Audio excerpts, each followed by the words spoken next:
You bet, Cracky. I crashed again. Rip.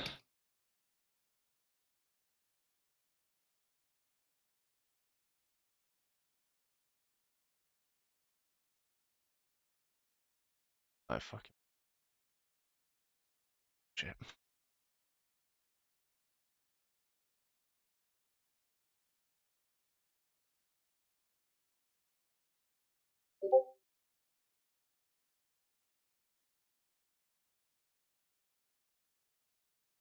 Ooh.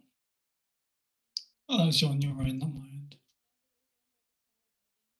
Why is it only you? Need to fix your stuff, lol. Yeah. No. No.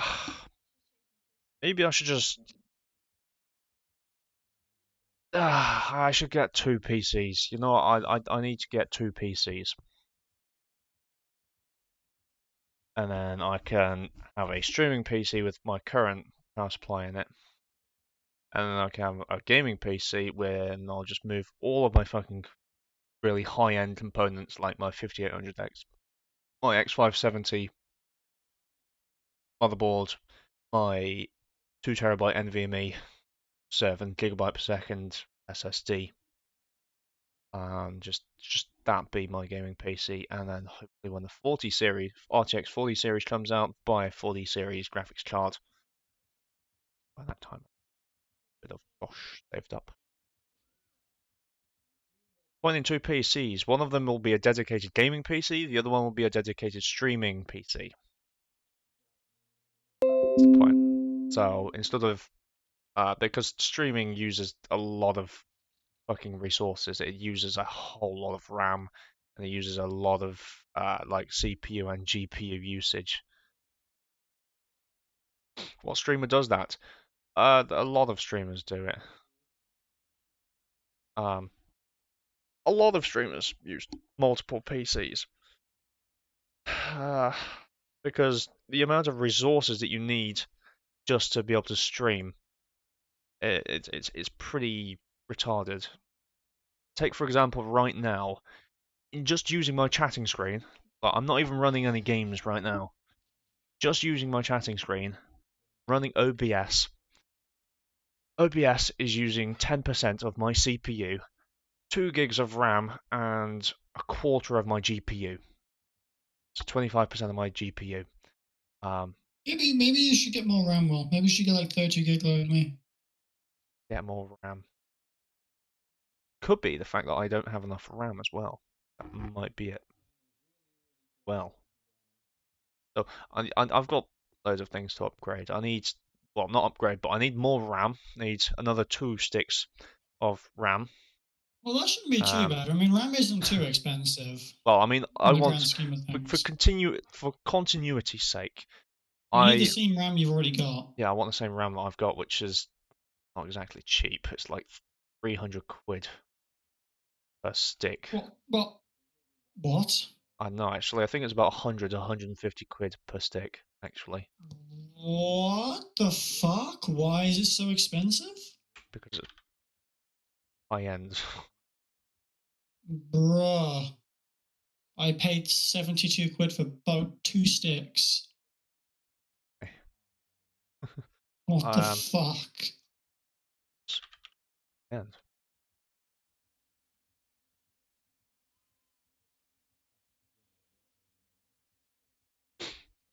have a look. They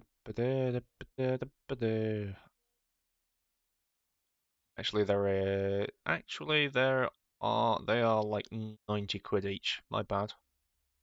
It's like 90 quid a stick. Still, yeah.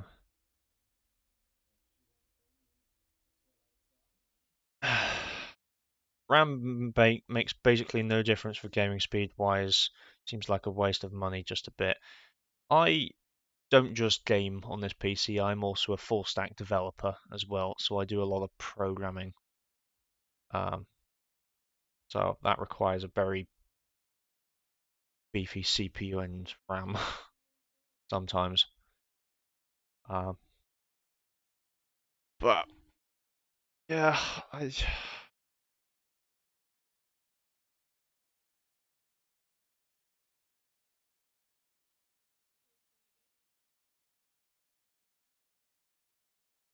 RAM speeds are tiny.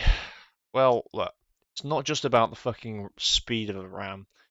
It's also about the latency and the fact that it's RGB. I mean, look at this. Look at these fucking. If I can inspect element, grab this picture. They are Trident Z Neos. If I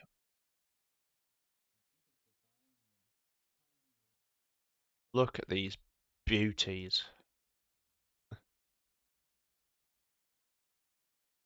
change that to like 200 by 200. Look at Mm. them. Okay, that's such a it's a really low res image, but still, bruh, look at them. They're beautiful. I've got those two in my PC right now. Uh, 8 gigs each. Trident Z Neos, Trident Z Neos, 3600 megahertz CL16s. They're like 80 or 90 quid each. So for continuity's sake, I want to get another two of them. So bring it up to 32 gigs in total. Those look awful.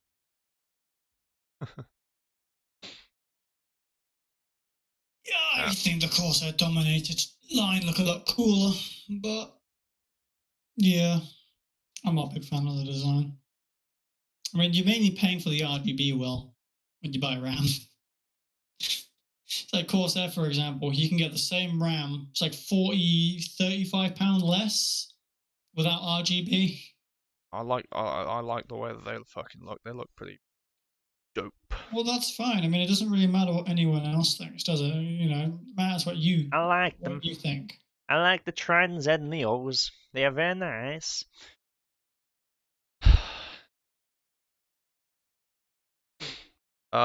So yeah, I need to at some point buy more RAM and then get a new power supply as well. Like probably for continuity sake again, another Corsair.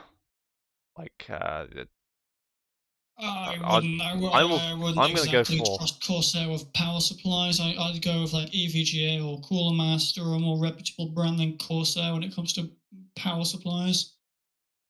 Well, EVGA are really good. I've I got an want to. 850 gold one. It's I want to pretty solid. grab a 1200 watt platinum. I want to pick up a 1200 platinum, basically. Well, what I'm going to use is actually I'm going to go onto PC Part Picker, um, and filter for a load of different specs. Like for example, I want it to be fully modular. I want it to be at least like 1000 watts. I want it to be platinum or titanium 80 plus. That's so fucking over the top. Um, Apparently the 40 series, the RTX 40 series cards are going to require at least an 800 watt power supply, with the 4090 requiring upwards of a 1500 watt power supply. So 1200 is sort of like in the middle. Yeah, but like that's like having it in a full setup though. I highly doubt that card alone will take up 800 watts of electricity. That's ridiculous because I think like the What do you mean in a setup? RTX 3090 only take. In a full Well, setup? well, I mean that's still like 50 watts of wriggle room. I mean that's like just enough. I mean, I also overclock as well. I don't haven't got my graphics card overclocked, but I actually, since my PC keeps blue screening it, probably reset my CPU overclocks as well. 1.2K so over the top. Well, look, I will set the fucking filters to like 900 or 1000 watts plus. And then I want it like platinum titanium 80 plus.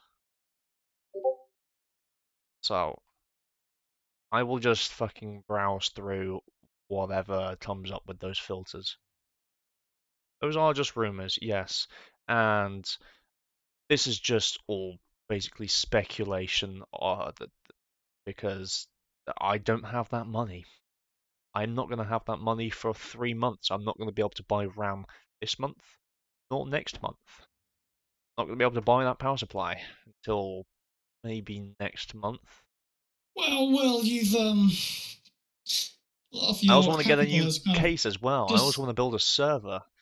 There's loads of shit that I want to do that costs fuck tons of money, but I just don't have it. doesn't help that a lot of your crypto is dead.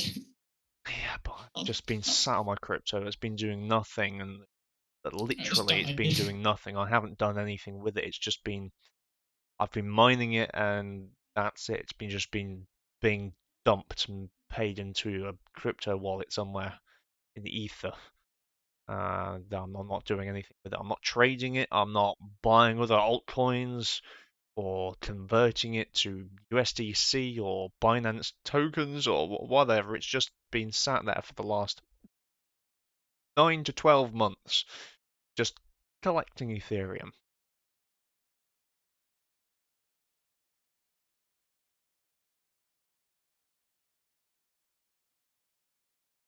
Did I pull out at 3.8k?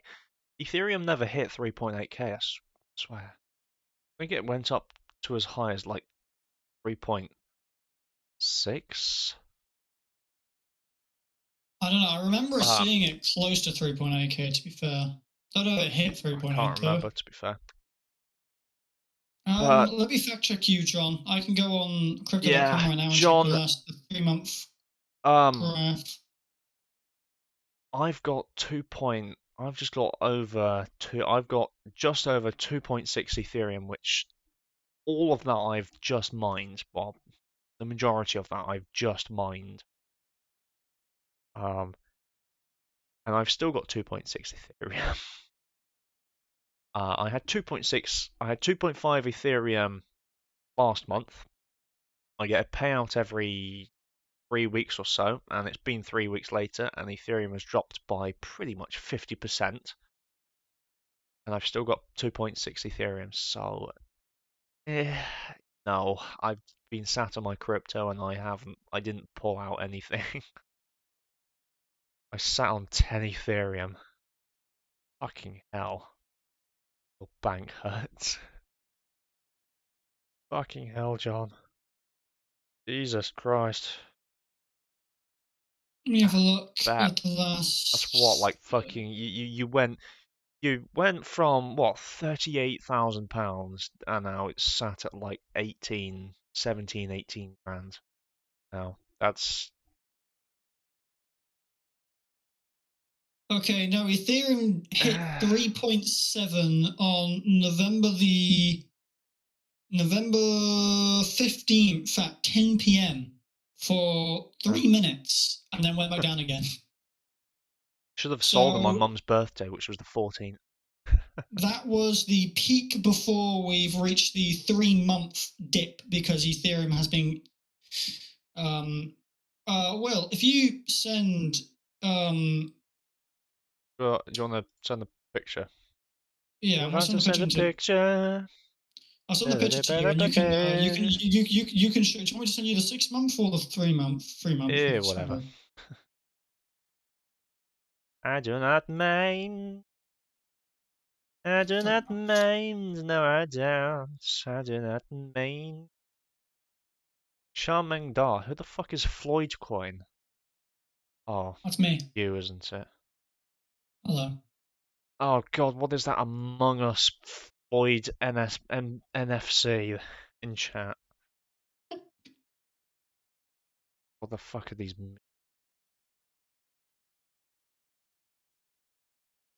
This isn't gonna be Super right. Idol 的笑容都没你的 Yeah. 甜，8月正午的阳光都没你耀眼，热爱105度的你，滴滴青春的蒸馏水。That's the graph, right? Well, not right now. That was at 10 o'clock, and it's pretty much the exact same. Nothing has changed. Ethereum is at 1946 right now, so it's actually lower than what in that image, but it doesn't really matter. It's a 3 month graph. It's pretty much going down like a staircase in the last 3 months. If you show that on stream. Look at this shit.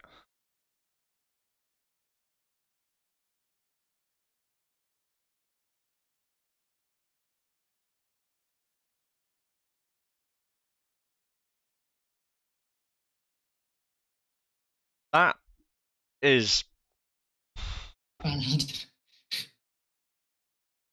that's Cameron. That's your portfolio, isn't it? That Well, is my book. you've only Well, got no, I points. Well, no, it's no, not your portfolio. You've only got 0.0438 Ethereum there. I've no. Well, I transferred. I've got like just over half of an Ethereum now. I transferred some. I transferred some of my Crow and some of my Tron into Ethereum. So I was making profit on those, and I decided I'll get in on the Ethereum before the other altcoins did.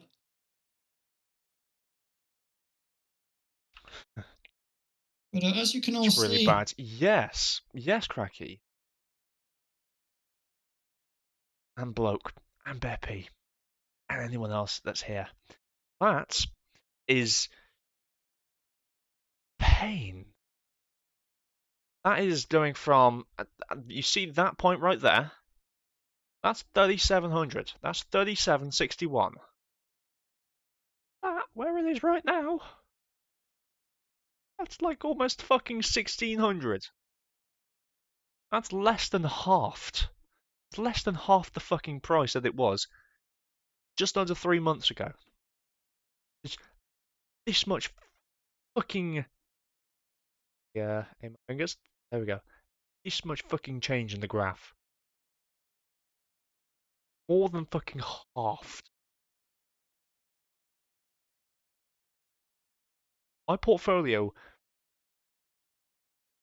My portfolio went from £9,500 down to £5,000.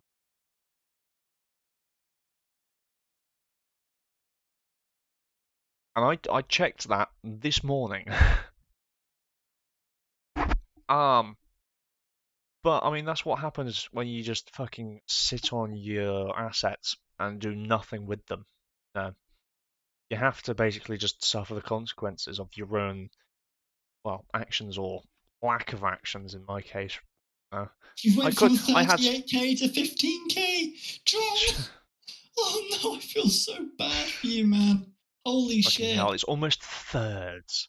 It's almost fucking divided by 3. It's so stupid. Stupid money, it's just fucking just gone. It's Bogdanov from Beyond the Grave, man. It's fucking Bogdanov. His will. They've read out his will, and in Dump the it. will it says, "You ain't not getting anything from me unless you dump it, dump it, dump it." Russia want to ban crypto. Yeah, Cameron was telling us earlier that Russia they want to ban the crypto.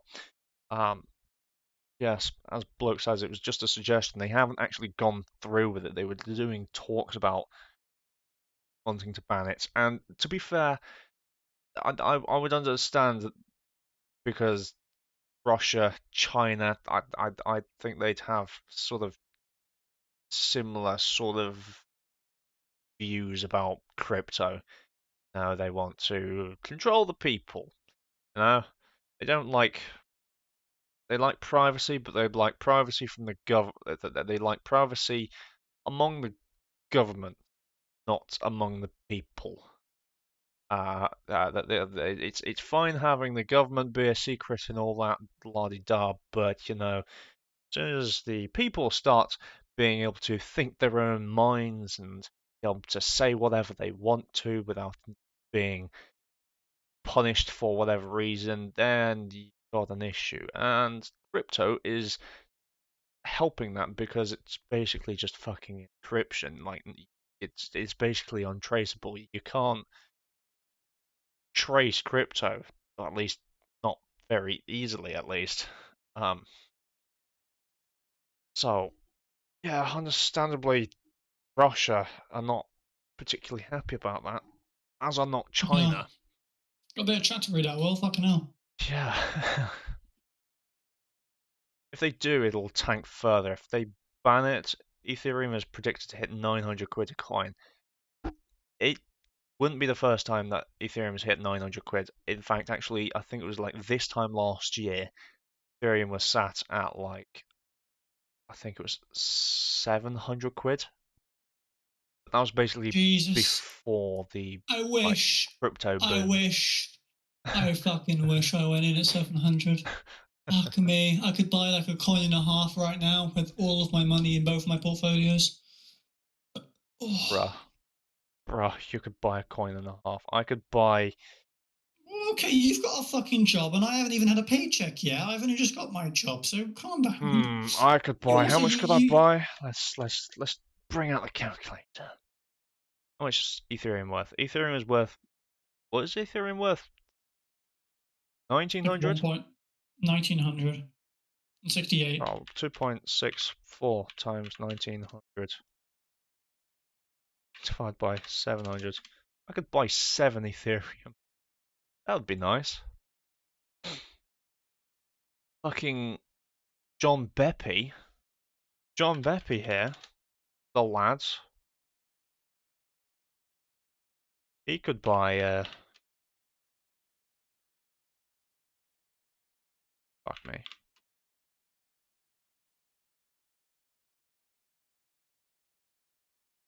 I think I might have fucked up. Yeah, The I calculation a mean, bit. John, if they do end up going ahead and banning crypto, the tank will go even further. I'm pretty sure Ethereum will hit to a level where it'll be very easy for people to get a coin. I think, yeah, I mean, I think this is a very good buy opportunity, but I'd also be careful because it could tank further. You kind of have to John, time the market. is it John? Yes. John, if you were to sell your Ethereum now and you were to buy in, if Ethereum were to hit 700 quid, you'd have 21.5 Ethereum. It's theoretical. Not advice. Do not take that as advice. Disclaimer, I'm not a legal advisor. Do not take anything that I say as advice. No, well, you just have to do what every crypto YouTuber does. This is not financial advice. This is entertainment purposes only. Mm-hmm. Exactly right. Just a discussion. But what do you think is going to happen to Ethereum if they do it? Because if I it's have no fucking clue. I haven't been paying attention to Ethereum or anything in the news regarding Ethereum for a while now. Let me give you some news. Absolutely fuck all has really happened apart from people complaining about the environment and how Ethereum 2.0 is going to fix that environment. And then basically the price is just for no, well, actually no, the price started tanking 3 months ago because of a Bitcoin mining outage in Kazakhstan because the government got overthrown there and there was a lot of problems. And then that kind of started the 3-month decline in the crypto market that we've been suffering from at the moment. And then during that 3-month drop, Russia have all of a sudden announced that they're going to ban crypto or thinking about banning it, which has further caused the downward spiral in the last 2 days. Well, I say 1 day because it's only started today.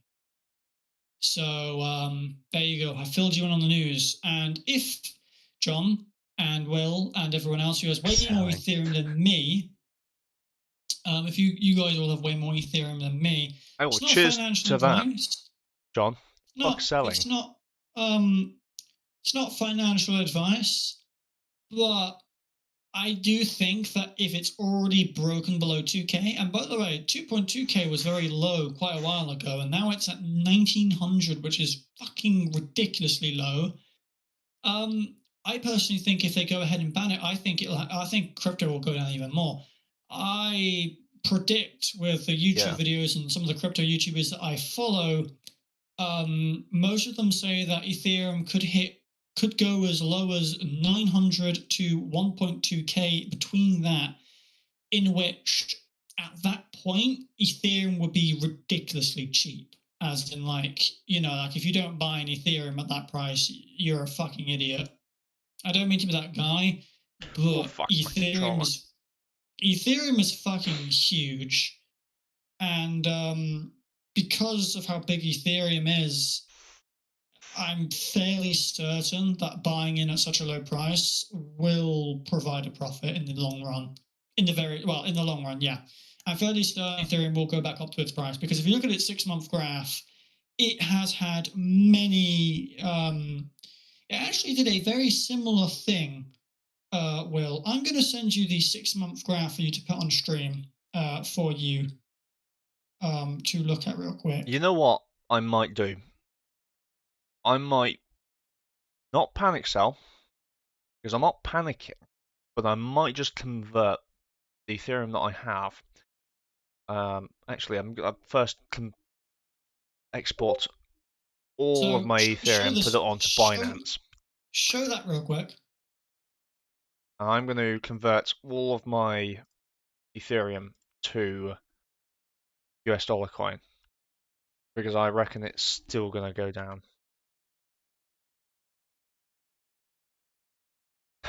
Here's your 6-month chart. And that is the Bitcoin price chart. So you can see how Ethereum quite heavily follows the Bitcoin price, as basically most cryptos do. Not all of them, but most of them definitely do. And the fact that we've only had a 6-month, in the last 6 months, we're only up by 11%. That's not doing too good. That's pretty bad. That's also taking into account for the fact that it's been going down for the longest. Yeah, exactly. We've never had it that bad before, but Hello, DL. if you look at that graph, Look at this Will graph. and everyone else, yes, I did get scared. Scared shitless. That bloke says, I'm listening, man. Keep talking. oh yeah. So if you look at the graph, you notice the first time it shot up from at the very beginning, back when it was basically worth 1.4 ish. You see it shot up and then it kind of like steadied out, and then it had like a teacup, and then it shot up again, and then kind of after its peak kind of declined for a couple months, it looks like here, and then it shot back up again to like 3.7k around that for like a split second, and then ever since it hit 3.7k, it's kind of just been doing a staircase down. And if you look at the second to last hump before it just fucking vertically goes downwards, that is where Russia and so that is today, that big downward spiral there at the very end. Fuck Russia. So that's actually one of the biggest drops in Ethereum that like what I mean, like, you know, like a vertical drop, I mean like literally like when you can see when it first shoots up, it pretty much goes up like a fucking straight line. This is the first time really we've seen Ethereum drop like fucking vertically downwards in a properly in a fucking while. So I think Ethereum might go very low. I think it's going to go lower. In fact, let me check the current price because I can check the 24-hour price actually. Actually, I can check the last 25 minutes. So in the last 25 minutes, we're going down by 10%. Last 8 hours, we're down by 5%. We're down by 11%. Yeah, it's relative. It's all relative though in timings. Right, it's not like it's not like don't worry. One day we're down by 15% overall, by the way. So in one day, Ethereum has lost 15% of its value. In 1 week, we're down 25%. In 1 month, we're down 40%. And in 3 months, we are down only 36% on the 3-month chart. 6 months, we're up by 11%, though. So currently, Ethereum is sitting at 1947. So it's actually gone down. Well, it's irrelevant if it goes up and down a tiny bit, but like 10 quid is nothing. It's kind of stabilizing a little bit. If you look, hang on a minute. This will actually be pretty useful to look at, actually. If I send a fun little thingy into chat for everyone to have a little gaze at. Here you go. Well, you can show that on your stream if you want to. You can see that basically every coin is following the same trend. They've all been going down for a while, and they've all kind of hit a resistant point.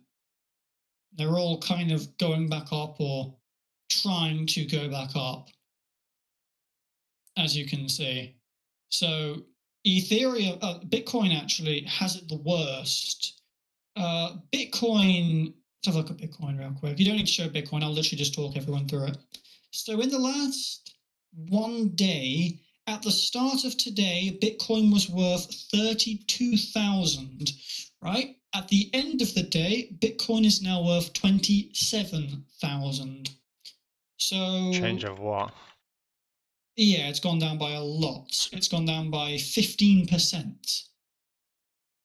So on the Saturday, January the 15th at 11:15, it was at its peak at 32,000, sorry.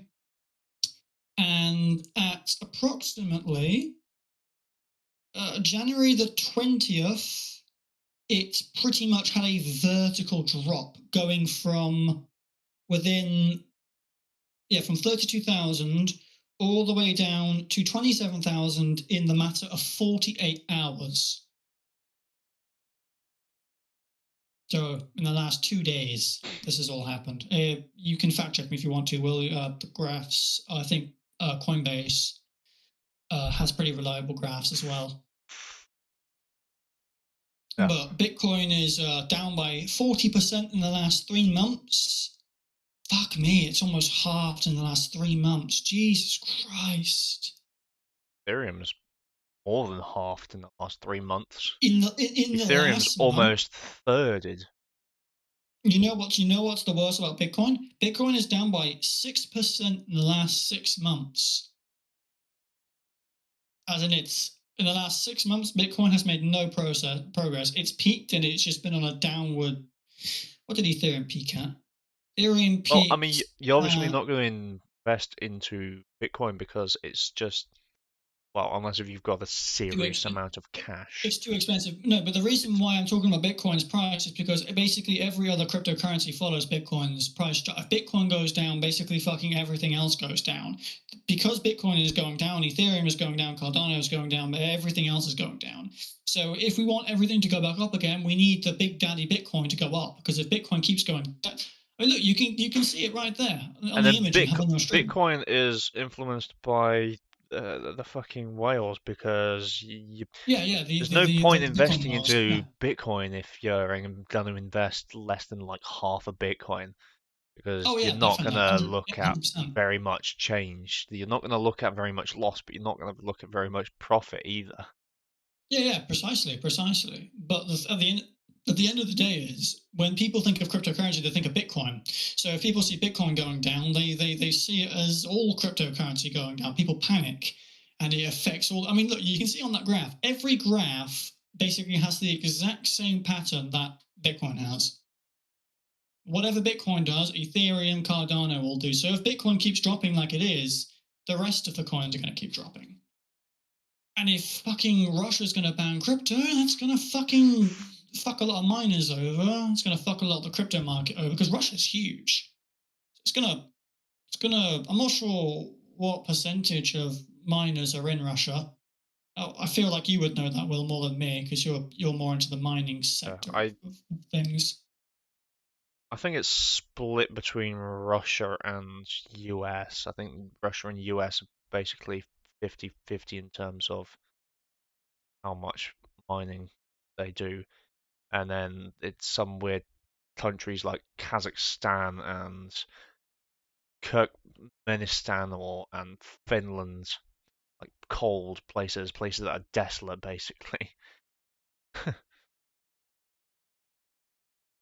I'm pretty sure those are the places that have a lot of like miners in them because, well, they're cold and there's not many people that live there. There's a lot of space and cheap electricity bills.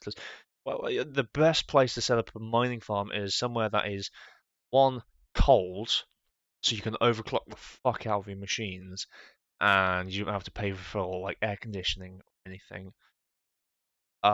Cheap as fuck electricity rates, so to keep profits as high as possible, and also space. Because the more space you have, the more machines you can put. You know, I can't put any more than probably 3 machines in my attic. I've already got 2 up there right now, and it's still a bit of a squeeze. It's there isn't a whole lot of mining farms in the UK. There are mining farms in the UK in big It's not fucking too many. warehouses, but they're not big Hmm. warehouses compared to like the US or Russia or like Finland or whatever, where they have huge amounts of fucking space. Like when I talk to Nick, he's like, "Oh, I don't have a whole lot of space in my garden or around my house." I'm like, "Bruh, I don't have any space around my house at all. We're a fucking terraced house." Oh, actually, I was thinking, Will. I Most was of the thinking about something houses actually. in the fucking city are terraced, and you're Yeah. complaining about being in the city yourself, and you have like acres of land. Now, America is a lot bigger of a place than like someone like the UK, for example. At least in terms of like Uh, developed areas. Um, Fuck me, you know your stuff. I just fact checked you, Cam, and you're right, damn. Thank you, John. Well, I do lots of research into it. You can thank Will for getting me into crypto. If Russia ban it, we're fucked. I mean, not really. I don't think crypto will crash, but I think it'll be a good buy opportunity for sure. I think all the bitcoins will go very low, and then as soon as the panic ends and people don't care anymore, the prices will just shoot back up to what they used to be. So, in my opinion, I actually think long term, having all the prices go down is it's like a sale. It's like Black Friday. Yeah, it's a very rare thing that's going to happen. Now, that's how I view it. Obviously, I feel pain. I do feel pain. I mean, my crypto portfolio has halved in the last 2 weeks, and it hurts a lot. But Will has lost way more money than I have. But his portfolio has also pretty much Beppy's halved. fucking. Yeah, Pepe, especially you, man. Fucking hell. This situation is so fucked now that I'm caught up. Yeah, it's pretty rough. I mean, in all honesty, if Russia banned crypto, look, my point is, if Russia announcing that they're thinking about it has had this big of an effect on the market, it shows how much crypto relies on Russia. And if Russia banned crypto completely, what's happening now is Nagasaki in Japan has been threatened to be nuked, and everyone's panicking and running away, right? But people are still there. People aren't leaving yet. Russia banning crypto is like the equivalent of the US dropping the nuke on Nagasaki and basically fucking eviscerating everyone.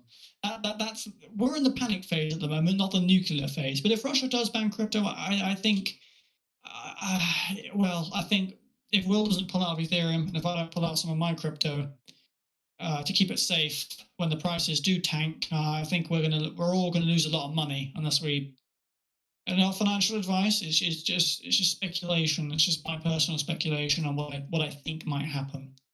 I think the market will be fucking bombed to shit. I think Cardano will die.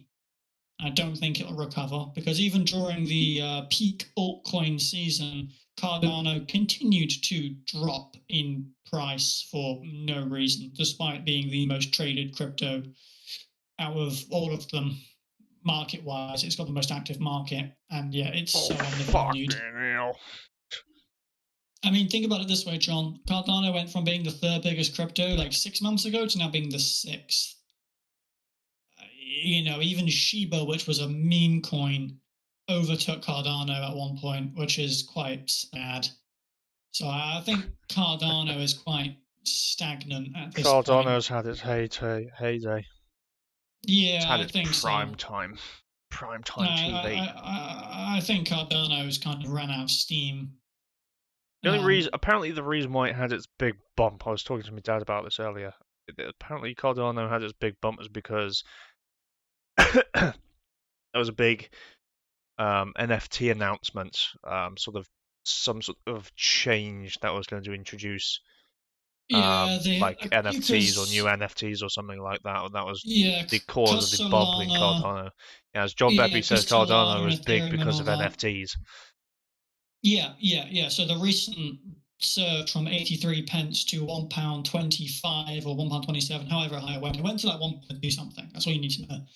It increased by about 30%, which is pretty impressive for Cardano. Cardano is stagnant for the most part. It goes up by like 1% a day, or if you're like me and regularly invested in Cardano, you'd notice that your portfolio would be down by 1% every day and it just fucking keep going down and then maybe occasionally go up. But Cardano only really had a big bump recently because they were copying what Solana did, and Bitcoin and Ethereum and Crypto.com, all the NFT stuff. That is really the only reason why Cardano had a big surge. I mean, after the surge, as you can see, it's pretty much gone back down to its stagnant position again. And I think it will. I want to be honest with you. If Russia bans crypto, with how bad Cardano is in a state right now, I don't think Cardano is going to recover. I mean, when I first started crypto 4 months ago, Cardano was about £1.90, and then it slowly just fucking went to like £1.30 and then £1.20, and then it was impressive to reach £1.30. I remember at one point it was at £1.58, and now it struggles to even get to a pound. So, I think Cardano is dead. And that's not like, I'm going to say this, I'm pretty certain that's some pretty good financial advice. I wouldn't trust Cardano unless they announce something new, because it's going to take the developers of Cardano to change something. Because if you look at the last 9 months, Cardano hit, what was the peak of Cardano? Well, it's like £2.60. I don't know. I know No Cardano. ads here. Cardano went. In fact, you know what? Fuck it. Let's just have a look at what, because I can check right now. Right, Cardano's peak was. Let's have a look. Last 6 months, Cardano peaked at a price of £2.16 on August 29th, 2021 at 1 a.m. in the morning UK time. That is when Cardano peaked. And looking at this, I don't even need to send the 6-month graph in. Cardano had a big surge at the beginning of its life, and ever since it's had that big surge, it's just kind of been going down. I mean, it has a spike every so often, but that big spike it has is like lower than the previous big spike. So the closest it's actually gotten to its all-time high since 2.16 was £1.71, which was November 9th, 2021, which is a long time after April. And then its previous peak, which was a couple of days ago on January the 18th, was £1.27, which is, wow. It's down by 50. It's down by almost 16% in the last 6 months. It's not a good picture. Put it like that.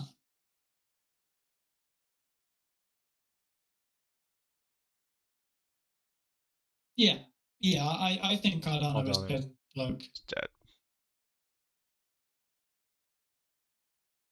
One thing that isn't dead, however, that I just remembered is Yearn Finance. So Yearn Finance came out actually only last year, or at the very end of 20. Yeah, I don't even know what year it is today. Yeah, Yearn Finance has. I think it started off the day that it got released. It was like 600 quid, and then within a week it hit like £20,000. So apparently it is Yearn Finance. If you are willing to be risky, Yearn Finance is a great way to go, because it has some very high highs and very low lows. That's fluctuate very rapidly. So it'd be like £15,000 one week, and then 30 to £40,000 the next week, and that see a nice neat profit. Even if you don't even buy the entire full Yearn Finance, it's basically doubling in price like every other week, and then halving again. And it has these repetitive repetitive uh, fluctuations, where it does these. I don't know exactly. I need to probably do more research into it myself, but just going off of from memory from what my dad has been telling me, because my dad's got a lot more invested. I think he's got like 20 grand invested currently. His current portfolio stands at like 20 grand across a bunch of different shit. Um, and I'm guessing Yearn he holds Finance Ethereum. is one of them. What'd you say? Guessing he holds Ethereum. He has got Ethereum. He's got Solana. He's got Polkadot. He's got Cardano. He's got um, Axie Infinity. He's got Yearn Finance. Um, just to got Algorand. Well, He's got I'll Ethereum say Classic, one thing. I and Ripple as well. Just to name a few different tokens he's got, but yeah. Also heard what is Crow also has so much potential. There's Visa cards and stuff. Yeah, John, I actually Yeah. am heavily into Crow. Well, because Crypto.com is the fastest growing app or place for people to trade crypto.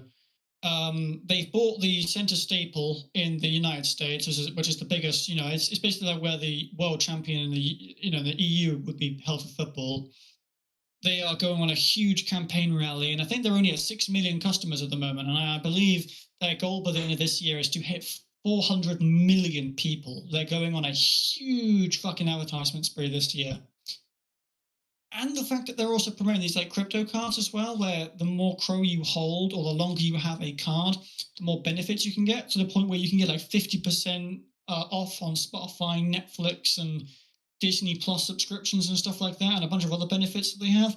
I think Crow could be really big because they're trying to introduce crypto into like normal people who don't really know what crypto is. Like they're trying to normalize it. Like, oh, I've got a card here and I've got money on it, and every time I spend something with this card, I get cash back being crypto.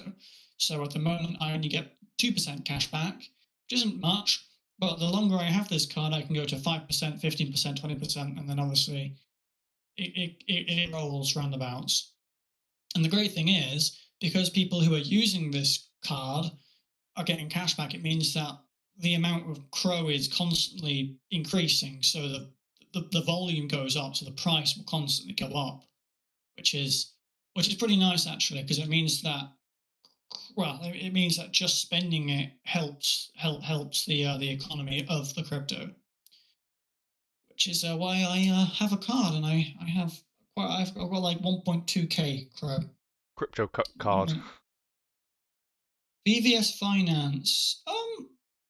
Yeah, I've heard of VVS Finance. It came out like a month ago. It's like died. It's like 75% down. But VVS. it's only been out 1 month. So I mean, it's not very uncommon for like cryptos to basically go really far down and go back up again. VVS is brand new. It's on the Crow network chain. VVS is really new. It's not doing very well at the moment, I don't think. But it came out like 2 weeks ago, 3 weeks ago. It's new. That's all I know. I know it's very new. Jesus Christ, it gives you a lot of interest if you stake it.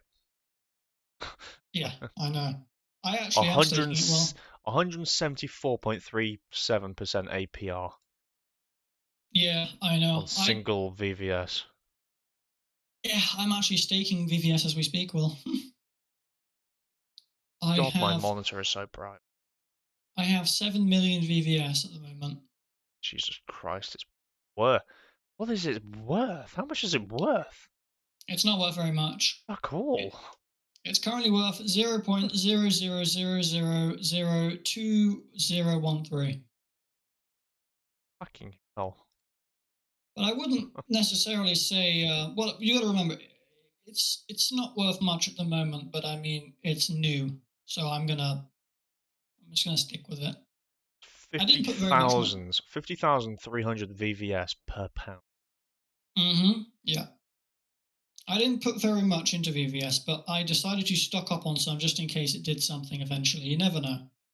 It was more of a gamble, really, but I can't be bothered to sell it, so I'm just going to keep it. Yes, it's only been around for November 22nd. Yeah, so it's fucking brand new. 3 months. Yeah. It started off at $0.0001 per VVS, and it went up and it peaked at $0.00015, and it's been going downhill since then. Oh my fucking god, Will. What? Oh, hang on a minute. You know how you said you were thinking about converting your crypto into USD? USDC, yeah. Yeah. I think a lot of people are having the same idea because look at this. Hang on. Look at that. That's the last one day. Go to the last like 8 hours or lower time period, because that might just be a blip with the software. Oh man. Yeah. So what I was saying was Yearn Finance. The code for Yearn Finance is YFI. And just for an example, in the last 24 hours, it has peaked at $30,000 and has troughed at $25,000. So it has. Yeah, I'm currently looking at Yearn Finance on crypto.com. It has fluctuated by 14% just in the last 24 hours. Jesus. FYI. Oh, what Wi-Fi wallet? It's got a Wi-Fi, market cap of 706 million. The last month has been as low as 25,000, which is what it is. 26,000, which is what it is now. And as high as 41,000, so pretty much double what it is now. Well, just in the last month. I think you're. Hang on, what does it say it is for you right now? $26,346. Because on dollars, right? Okay, it's £19,000 at the moment. Yeah. I thought you were talking about fucking pounds. I was gonna say maybe your thing's like wrong because, I mean, in the last week it's down by almost 20%, but it's basically following Bitcoin's exact fucking movements. So no surprise there. Last 3 months it's down by 26%. Last 6 months it's down by 18%. Yeah. It's basically following the pattern everything else is following, which is death. Fucking hell. Let's see. So the last 3 months, the graphs. Oh, okay. Crypto.com. Yeah, this crypto.com. Open up crypto.com, another page. If I search for ETH, Ethereum, in the last 3 months has just been on a steady decline. $4,800 down to what it is today, like $2,700, $2,600. Yearn Finance in the same time period has basically just been fluctuating, just up and down. Like it hasn't been following the path of Bitcoin or Ethereum. As you say, it's like $35,000 over here. It went down a little bit to like $29,000 in December the 2nd, and then hit like $19,000, $20,000 December 15th. Shot back up to 38,000 on December 20th. It fluctuates heavily. To be fair, it looks like it depends on the mood it's in. And I say that as you will have context momentarily when I send this image into chat. Uh, as you can see, um, well, yeah, as you can see, it's following it recently, but up until I mean, it kind of follows Bitcoin a little bit, especially more recently. Recently, it has been pretty similar the last few months. The grey line being Bitcoin and the red line being yen finance, as you can Yeah. see. So it kind of follows Bitcoin, but it doesn't follow it like Ethereum does. Like Ethereum pretty much follows Bitcoin's graph to a T. Yeah, with like some minor fluctuations. This is like some Yeah, pretty yeah, major yeah, yeah, fluctuations, like dead yeah. bang in the middle of the graph, like right here. Like that's a big old like a bit of room between the two graphs. For sure, for sure. Where Bitcoin was just steadily going down still, and then Euro Finance decided to go down and go back up, and then basically stay level, and then just drop to the level that Bitcoin was at and shoot back up with Bitcoin. It's just it's like it's indecisive whether it wants to follow the trend of Bitcoin or not, or any Yeah, of the that's other what I was saying. cryptocurrencies. It's it's undecisive. It doesn't know whether it wants to follow Bitcoin or not, and sometimes it's like, yeah, you know what, Bitcoin's pretty cool. It goes through weird phases like a teenager. Like, oh, I might be homosexual. No, I'm heterosexual. No, I like penis, so I'm actually homosexual. No, actually, that one night stand, I was drunk, so actually, I'm heterosexual. No, doing its own little shebang. Such a weird analogy, a way of putting it, but works. Yeah, um, it is an interesting class as a coin. What, yen finance? Well, it kind of is, kind of isn't. It depends on your definition. I mean, I'd say it's a grey area. Yeah, yeah, Bloker. I agree with what you're saying. I do agree. I do agree. Let's But talk crypto. What happens next? I just figured we'd switch. It's Yeah. basic. You two should do a podcast. Fuck me, you two really good. Uh, I mean, we're pretty much perhaps. doing that now. I mean, we should be doing this a little bit earlier because then we'd have a lot more people watching. But I mean, in all honesty, I mainly agree with what Will is saying, and I mainly agree with what Chad's saying. But I think we're all in a bit of danger. Not to fearmonger or anything, but I think if Russia bans crypto, I think we're all in a bit of shit. Put it like that. Yeah, I think this is a temporary shit, but yeah, short term, I think everything's just gonna fall on its ass and turn into what it was like a year ago, if I can. It was about a year ago. You able to pull Yeah, a up the year graphs from a ago. year ago? A Oh, year come ago, it was on. fucking $1,200. Oh, I ouchie. don't know what the fuck that is in pounds. 1,200 divided by 1.4. Uh, It's like well, £800. yeah, I think you can go to currency converter on the right. I think you can switch that to your GDP. Yes, that is That will correct. probably that will probably help.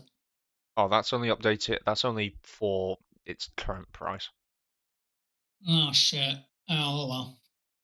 Yeah, it's like $1,200 is like 800 quid, 850 quid. So yeah, I was right. About a year ago, it was like 800 quid per coin. It's now currently like two and a half times that 1900. It's not doing much better, but if Russia does pull out, then I could probably see it going down to like what it was last year, this time last year. If you want, I mean, I And pretty much completely agree with I you. mean, look, that is going. If that does happen, I think the majority of the world will probably stop mining operations because electricity tariffs. So the price, especially in the UK at least, the price of electricity and gas have basically gone through the roof. We've had loads of energy utility companies that have just gone bankrupt, like mine, for example. We got transferred on September the 16th last year. We were with PFP Energy. They were giving us a tariff of like 2 pence per kilowatt hour for gas and Mhm. 11 pence per kilowatt hour of electricity. The tariff that we're on with British Gas after we switched because PFP went bankrupt is 5 pence per kilowatt hour for gas and 23 pence per kilowatt hour for electricity. So more than double, 2.5 times higher gas price and just over 2 times higher electricity price. There's another negative thing that's also affecting all of this, and that's the massive amount of inflation we are having in the UK at the moment. So yeah, so that Um, this is just Fucking coronavirus absolutely destroyed our economy, and in destroying our economy, we are. I mean, I'd say we're borderline on the nearing a depression, because it's predicted by the end of 2022 there's going to be over 6 million unemployed under 21s living in the UK, which is the highest since the Second World War, which is that's really fucking bad. Like not only is our coin, the pound, worth less, but we've also been fucked over. Like Will said, how our tariffs have gone from 1 to 5 instead, percent wise, which is a big difference. So not only is inflation going up, prices going up, electricity bills going up, it's going to make it more expensive to mine overall. And I think a now. similar thing, Yeah, I Will, mean, is I happening. don't know about the rest of the countries in the world, but I- by the sounds of it, from mining websites that I've been on, standard sort of tariff in the US is 10 cents per kilowatt hour, and Jeez. at for businesses it can be between 3 to 5 pence per kilowatt hour. So America is gonna be fucking booming for mining, and then if those electricity tariffs like stay the same, then they're gonna be they're already leaders, but they're gonna be basically the only contenders for mining because nobody else is gonna be able to afford it. Well, let me put it like this: wouldn't I've got a question for you, Will, and I'm very curious to see what you would think of this. Would less miners in the world increase the price because the scarcity of the coin goes up because there's less coming to circulation, or would it lower the price? Well, what do you think would happen to the market overall if crypto was stopped and only mined in the UK? I'm sorry, the USA, as you say. Well, obviously mined in other Well, places, but like it would be way more yeah. efficient to do it in the US. Initially, I reckon for the first few months it would increase the price, but then you also have to take into account the fact that Russia will be banning crypto, so that's going to decrease the price because people are going to be like panic selling and whatever, as we've already mentioned. But because there'll be less people mining it, and with the fact that the Ethereum 2 is out, and the uh, way that Ethereum 2 works is you stake it rather than Owning it. yeah. So to verify transactions, you have to basically stake the coin rather than mine it. So it's a proof of stake concept rather than the proof of work concept. And instead of miners getting the majority of the fee that comes from the transactions in the Ethereum 2 network, as because naturally people are going to move on to the latest version of the network. We're going to be moving on. We already have been moving on from Ethereum 1 to Ethereum 2, as we did with Ethereum Classic to Ethereum 1. Ethereum 2's transactions means that the majority of the fees just get burnt. So Ethereum is going to be a lot more scarce because, yeah, people are going to be mining it a lot less. So a lot less is going to be being produced. A lot more is going to be being burnt because there's going to be a lot more transactions as people like panic sell, and then the transaction fees just get deleted Bigger and bigger. basically. Yeah. So the price will go up, or it will level out to counteract with the fact that people are just selling the coin. But I'd say over the long term, because that like after like a few months or so, when mining farms like in America and other places which haven't been as severely affected by the tariffs, Recover. they sort of, well, not even recover, they fucking flourish and Flourish. thrive. Yeah. Yeah. They like expand their operations, and therefore um, it's also to do with the network hash rate as well. So where to go with this? I can get into a really fucking deep fucking rabbit hole about crypto mining, but I've sort of lost my train of thought. I think it Well, will I either mean, go up in price or just stay level, pretty much. stay level where it is now, or stay level where it was previously? Where it's stay level where it's going to head if Russia bans um, crypto from their country and all hell goes to shit, and the currency falls on its arse and goes to 800 quid, and it becomes completely unprofitable to mine because of the tariff prices. Yeah. I also think, by the way, everyone, that in the short term, now look, this is entertainment purposes only. This isn't financial advice. We are just giving our own personal opinion. So, so don't take our words as solid. Obviously, we are putting evidence towards you that it's real, but make your own mind up whether to invest or not. We are not condoning or telling you to or not to invest into crypto at this current time. But I will say, after that disclaimer, my personal opinion, for me, I actually think it's a very good time to invest. I think as a starting investor, these low prices, I think Will agree with me here. These low prices are very low. I think if you're on the fence of investing in crypto and you don't know, if there has ever been a time to go for it, for just fuck it, try it out, I'd say this is a pretty good time to.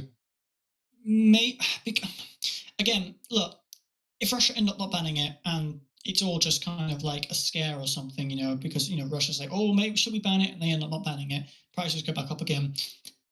Had you have put money in, you would basically have made money. But if you put money in and then they ban it and it goes down further, you'd lose money. So it's really a gamble. Crypto is very much a gamble anyway, but it's a controllable gamble because you can look at the graphs and the statistics and the patterns of previous years, and you can kind of work out when to invest. And like day traders do for it. Like me, for example, I day trade sometimes. I make a bit of profit here and there, 50 quid every so often. But point is, I think for new investors, it's a very, very good opportunity for the long term. Buying Ethereum at 1 point, well, I mean, 1.9K? The potential of Ethereum is so big. I think Ethereum is definitely worth more than 1.9K. I think that's a very good buying price. I think going into Ethereum at 1.9K has the potential for pretty big gains depending on how much money you put in. Because I don't really think we're going to see a price like this for a while. I mean, look at the graph, for example. it hasn't been this low in a very, very long time, and it's mainly, even on its lows, it's higher than it is now for the most part. So I think it's a good opportunity, short term and long term, even because like it's so fucking low. It's like on sale. All crypto at the moment is on sale. I mean, if you're on the fence about investing, It's the Steam winter sale. yeah, pretty much. It pretty much is a winter sale. Now, if you're like me and Will and John, I know you're in the situation. Your portfolio is currently fucking cut in half and you're in pain. You're bleeding on the floor. You're literally watching your investment just fucking wither away. Don't panic. Because like I said beforehand, new people will be buying in. People, whales are going to see this price. Ethereum whales are going to see how low it is and go, fuck it. It's so low. I need to grab some Ethereum. There will be whales that will be waiting for the dip, for the end of the dip, and they'll be buying. And I think you'll agree with me, Will. Whales will be watching at the moment how low the price is. It's a great opportunity to bag more Ethereum. Compete even more. I mean, turn it into a zero.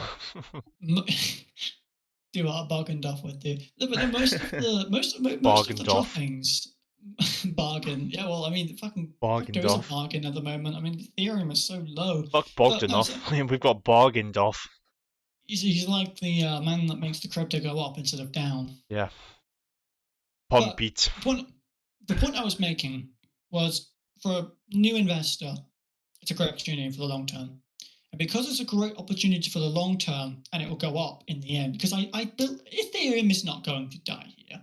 Let's be realistic. Yeah. I doubt it. Yeah, a point that I was going to make was the way that I see Ethereum in terms of types of investments. I see it as a long-term investment rather than the short-term. So, as a new investor, well, obviously you're not going to be basically sniping or day trading. You're going to want to look at it as a long-term sort of thing, because otherwise you'd have invested into crypto already.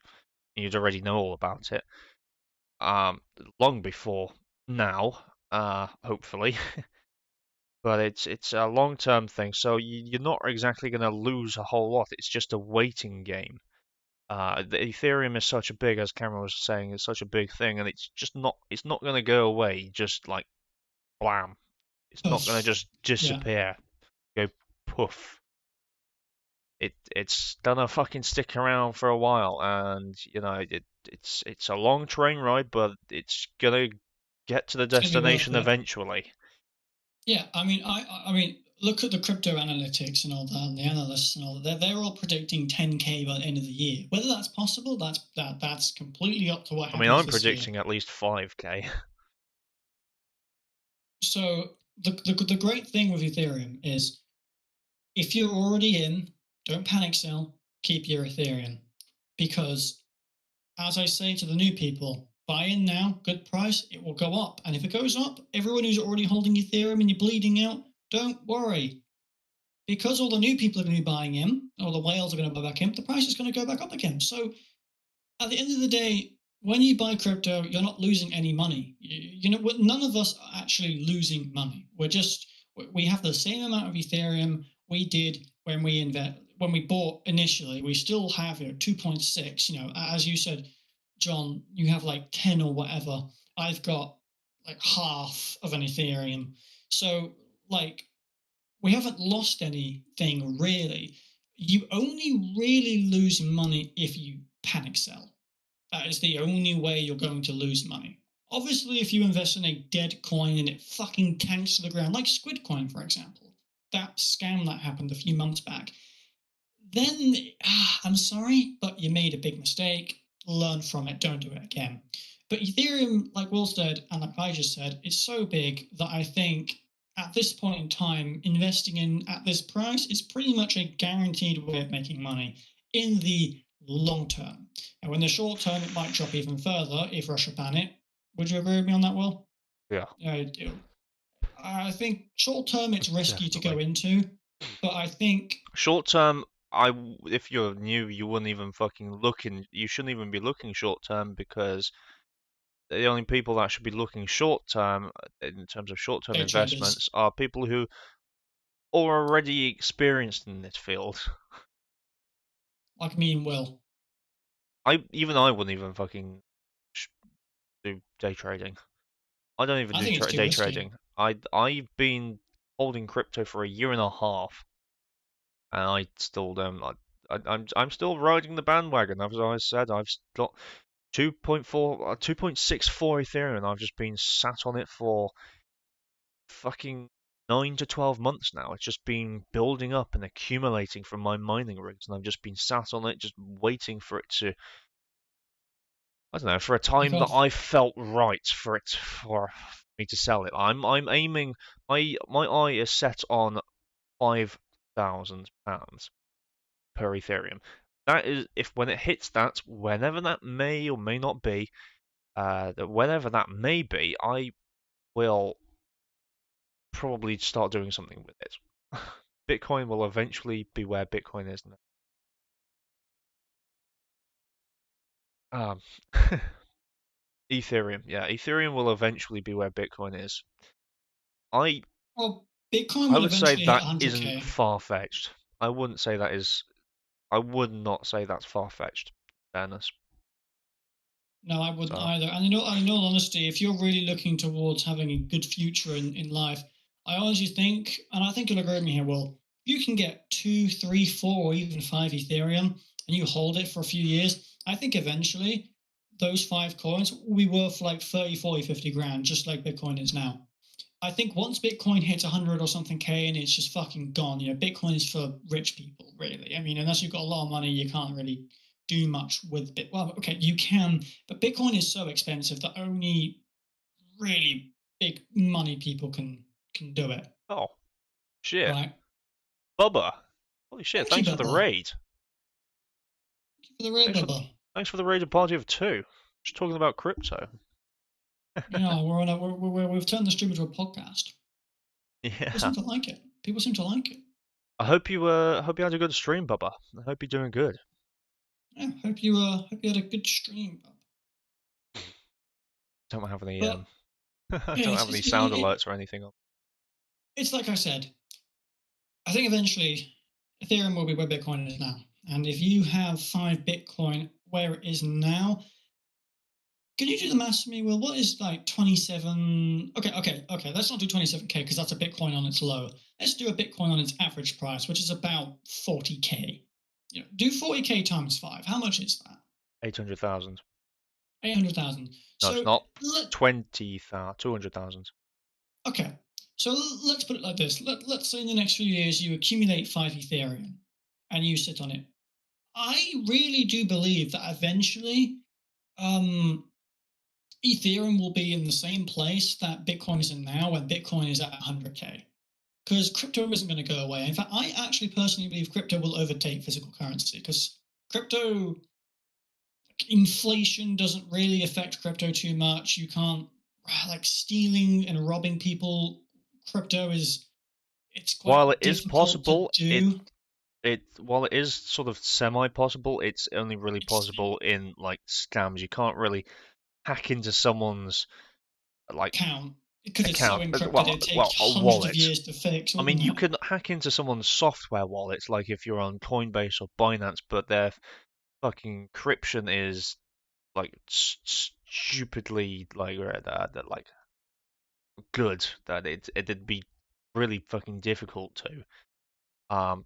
If you have a hardware wallet, for example, I've got a hardware wallet. I've got a ledger. It's called a ledger, um, and I've got some Ethereum stored onto that. Actually, it's basically not possible for anyone to hack it. No. Even for me to access my Ethereum that's on that ledger, it's really difficult because I have to type in a string of characters like numbers, symbols, letters, lowercase, uppercase. They're 14 characters long into the thing to unlock it, just to even view how much Ethereum I have, just to view my balance and stuff.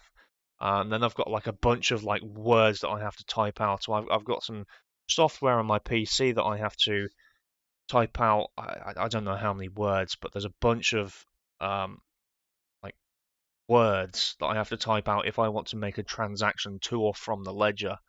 But basically, it's pretty much impenetrable. Um, Hello, Josh. I looked your word up. I don't know why you've sent a World War II Nazi bomber plane, but looks pretty cool. Anyway, back to crypto.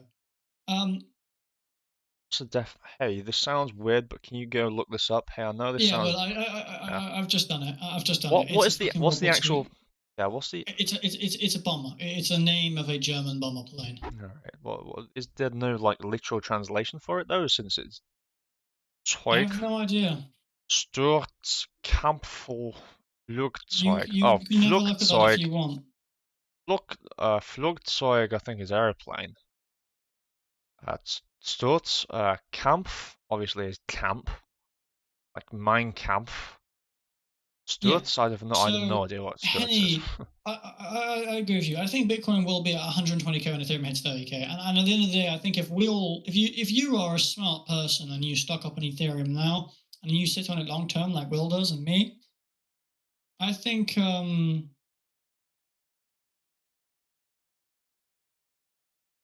thank you, Josh. I appreciate that.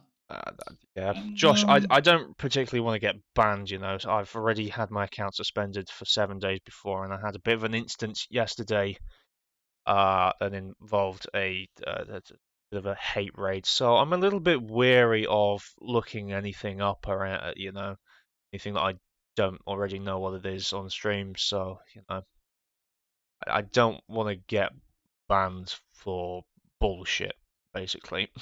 yeah. So But back thank on you track, for Will. wishing us well. I hope you have I a good think day.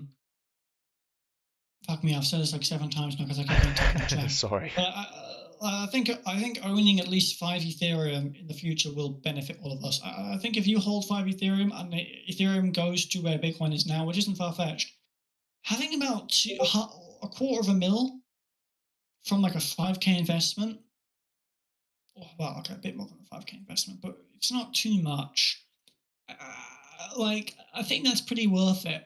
Like, I think if you were to work a year wage and then you buy like 5 or so Ethereum and you sit on it, I think that would be a pretty smart idea because I think in the next couple of years, I think Bitcoin will take off because physical inflation, crypto is so much safer. It's immune to inflation. You can control how much of it goes around. You can burn it. You can't do that with the pound. You can't burn the pound's value. No one's going to hand their money into the government to burn it to lower the value or to raise the value, sorry, I should say. No one's going to do that. I mean, basically, the only way you can change the value is by Changing the governments currency. just printing more of it and then devaluing it. That's what happened in World War. Well, that's what happened in the Weimar Republic. Well, in Germany, 1918. Inflation in Germany got so bad that it cost like 7 billion to buy some bread. Like inflation got ridiculously high, and then eventually, after the Second World War, they had to change the currency. They had to quite literally make an entire new currency to fix the shit they were in. So I honestly think physical currency will die out because there's too many humans, there's too much money circulating around. You can't, it's money isn't safe. You can steal physical money and you can't steal crypto. Not easily, at It's least. in, well, yeah, but be realistic here. Banks Realistically, any random person that doesn't is have not going to any be, yeah, knowledge isn't just going to be able to walk up to another person and just steal however much Ethereum they have. That's not going to fucking happen. Yeah, precisely. But compared to, if you have a, if I'm walking around with a 20 note in my hands, any fucking old todger can just steal that out of my hands and be on their way. yeah, You can't do that with crypto. That's just not possible. I mean, not only that, but let's think about so many people hate banks. I mean, banks are evil. You know, they take your money, they hold it, they tax it. They go, oh, you want to have a savings account? You can get one. You can increase your money by 1% every year. So, 1% is fuck all, right? You can put it into Ethereum and get way more. You put it into any crypto and grow your money faster than 1%. That is ridiculous. There's no risk, but you're not getting anything out of it. You know, putting your money in a savings account is basically throwing it away, in my opinion. You're doing nothing with it. It's useless because you're not growing it. 1% is, unless you've got like £1 billion, 1% of a bill is a lot, but 1% of a couple K is fuck all, really. It's like 50,000 or so. 50, no, not 50,000, like 50 quid a year. I can't be bothered to work out what it is, but 1% isn't very much. And, banks control your money and stuff. And with cryptocurrency, I think people will back that. I think people will back crypto in a wide sphere, because again, only 3% of the world do crypto right now. And I believe that people will back crypto because people don't like banks. I think everyone would prefer if they, as an individual, were in control of their own money. They didn't have to put it somewhere because they were scared of it being stolen, or have the government regulate it, because the government can't regulate crypto. No one can regulate crypto except the people. Only the people who are investing in crypto can change, and I mean, the developers can have an effect on it, of course, but the price can usually only be influenced by the people who are investing. If everyone pulls out, it hits zero. If everyone goes back in, it stays the same. You get what I mean. Crypto isn't affected by inflation. It's not easily stolen. It's not taxed. It's safe. Well, it's not taxed you can yet. monitor it. Although, then again, I don't think they'll ever be able to tax it, because How how would they would you tax be able? it?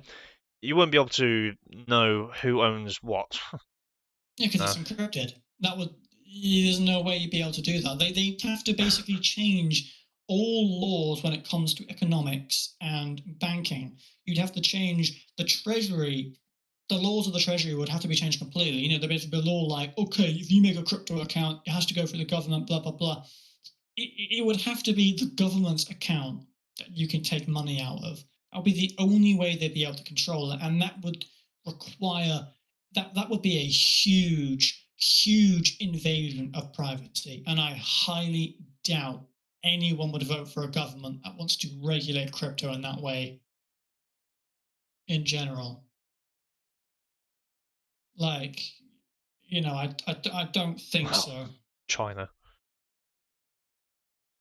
Yeah, I mean, I'm not saying the China, Chinese people would want that, but I think if the Chinese government were to get that, and try and put that into place, I don't think the people of China would be able to have very much of a say against the Chinese government doing that.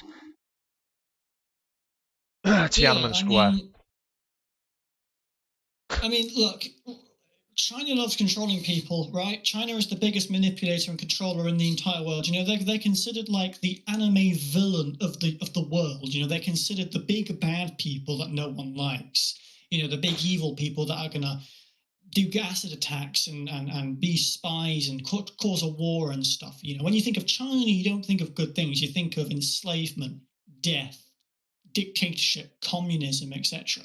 China is the place where they want to control people to a T, right? So if they can't control cryptocurrency and decided, fuck it, do you know what? Instead of trying to put rules and control, let's just fucking outright ban it because we can't control it. China proves that you can't control crypto, because if China wanted to control crypto, they would. Wouldn't they, Will? If the biggest controllers of the world wanted to control crypto, they would have. They wouldn't have just banned it. They would have turned it into a profit of some sort, or into a way of controlling people, and they couldn't. So the only way they could get rid of crypto is by straight up banning it, which proves the theory that crypto is uncontrollable. No government can control it. Not possible. Even Russia is threatening to ban it, right? Which means if Russia can't control it, one of the most developed, most scary warmongering nations who have one of the strongest armies. In my opinion, I believe they're stronger than the US Army wise. They've got a lot of technology in Russia. If they can't control crypto, then no one can. And I think you'll agree with me on that one, Will. If these two countries can't, then the UK or Europe or other countries that are way less developed are not going to be able to touch it. It's just the fact that transactions on the Ethereum network take like a few minutes means we're instead of like a few seconds or a few milliseconds means that even with all of the computers that are calculating all of the transactions that are going on an Ethereum network, even just the Ethereum network itself, not including any of the other networks, like the Bitcoin network or the Binance networks, um, like no fucking government is gonna be able to trace all of the transactions from all accounts from all people in either a country or the world. Really, we just don't have the computing power. It, it, it's literally impossible because we don't even have the computing power. Because if we did, then transactions would go through pretty much instantaneously. They don't. They can take upwards of like hours to go through sometimes. Yeah. And that's just proof that we just don't have enough computing power to even do the transactions, let alone have a single Mm, government or multiple control and governments monitor like it. controlling and monitoring the accounts and transactions between all of the accounts that they want to for like a certain region of the world or really any part of the world or the entire world because they won't even be able to because of the complexity and the fact that they can't we don't have the computing power to really realistically be able to track any one person down. Um, I mean, we probably could track like a couple of people down, but they're not like They're entire tracking nations, millions. millions of 600 people. million It's people. yeah, Not possible. it's not gonna fucking happen. I mean, I think eventually we are going to reach a point, and I think the state of the world will be like this. I think banks will disappear completely. I think governments won't be. Some countries, look, I think this will be how it is. Crypto will be illegal in some countries and it'll be legal in other countries. I think the countries that ban crypto will do way worse because they'll have to use a physical currency, um, which is, oh, okay, what about a digital footprint? Well, I mean, crypto doesn't really leave a digital footprint because it's encrypted. As in, it's not untrackable, to say, but it basically is untrackable. I mean, well, you get what I mean, right? Like technically, you could track Yeah. crypto like to wallets and stuff, but to wallet addresses and stuff. But for the most part, DL Oh. crypto is pretty much it's pretty much Probably untrackable. best if I don't look up anything Chrome after the last time I tried looking something on Chrome. Ended pretty badly. Um, I'm gonna look something up on my phone and then grab the Right. website. DL14. Force an open encryption to make it trackable. Well, DL, you have no idea how encrypted. I mean, well, do you know what? Explain it to him. Explain it to him how encrypted crypto actually is, because it's fucking I insane. I can't even explain it myself, and I'm a fucking developer. DL, the encryption on cryptocurrency is so complicated and so long that it would be impossible for most of the world's best people who can program and stuff to be able to track and break someone's encryption. That's how encrypted it is. It's basically impossible. Unless you had a quantum computer that was basically focused on that one address and wanted to crack it no matter what for like 30, 40, 50 years, then maybe you could break into one wallet. Fuck it, I don't even know if it would even be possible, in honesty. I'm pretty sure it would take millions of years to crack an encryption. with crypto, I mean, how encrypted it is insane. We don't have the compute power for a DL. It'd take too long. No one person will be able to do it. Not even a whole nation focused on breaking into one would be able to do it. And that's why crypto is so safe, because it's basically you can't steal it really, unless you get scammed out of it and you get scammed to send it to someone. But apart from that, no one's going to just come up to you and go, okay, that's a nice Ethereum you've got there, yoink. You can't do that. It's not possible, basically, DL14. It's not possible. Okay, so DL, you said, what about digital footprints? This website here, etherscan.io, is basically just a huge database which stores all of the digital footprints that get left behind for every transaction on the Ethereum ERC20 network. There are, 1.4 billion transactions. And let's have a look at one of them. This is what they look like. It's just a fucking hash string, transaction hash, from another hash to another hash. I don't exactly know how the math works behind this. I'm not going to look it up because I know it's retardedly complex, but somehow it just transfers. These are wallet addresses, right? Like the hashes, like the transaction hashes and stuff. Yes. So yeah. This is a wallet address. This is a wallet address. This is a transaction hash. So this isn't a wallet address.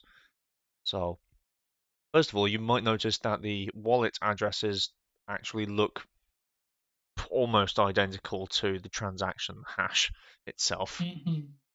Just for a start off. But yeah, these transaction hashes are calculated using the from address and the recipient address, as well as the previous transaction that was in this block that was confirmed. So if this is in this block, for example, block of transactions,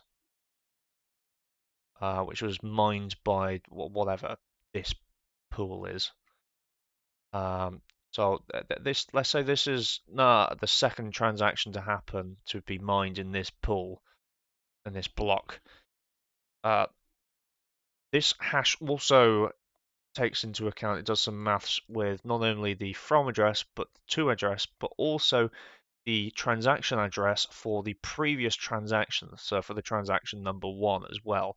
And the transaction number 1's transaction hash takes into account the previous block's previous transaction hash, as well as the from address and the recipient to address for that transaction. And then so that's why it's a blockchain, because these transaction hashes are chained together in these blocks, and they're all linked together using these different transaction hashes and block hashes. This is just putting it like really simply. Yeah, it's a huge amount of computation power. DL14, look, listen, tracking someone's digital footprint through crypto would require an insane amount of computing power that no one person will be able to do. Oh, also bear in mind, this doesn't include any other identifying information. It just has the hash of the from address and the to address, as well as all of the other schwizzle that I talked about in terms of block transactions and previous block transactions that make up the blockchain. That's it. It doesn't include any names, phone numbers, email addresses, IP addresses, nothing.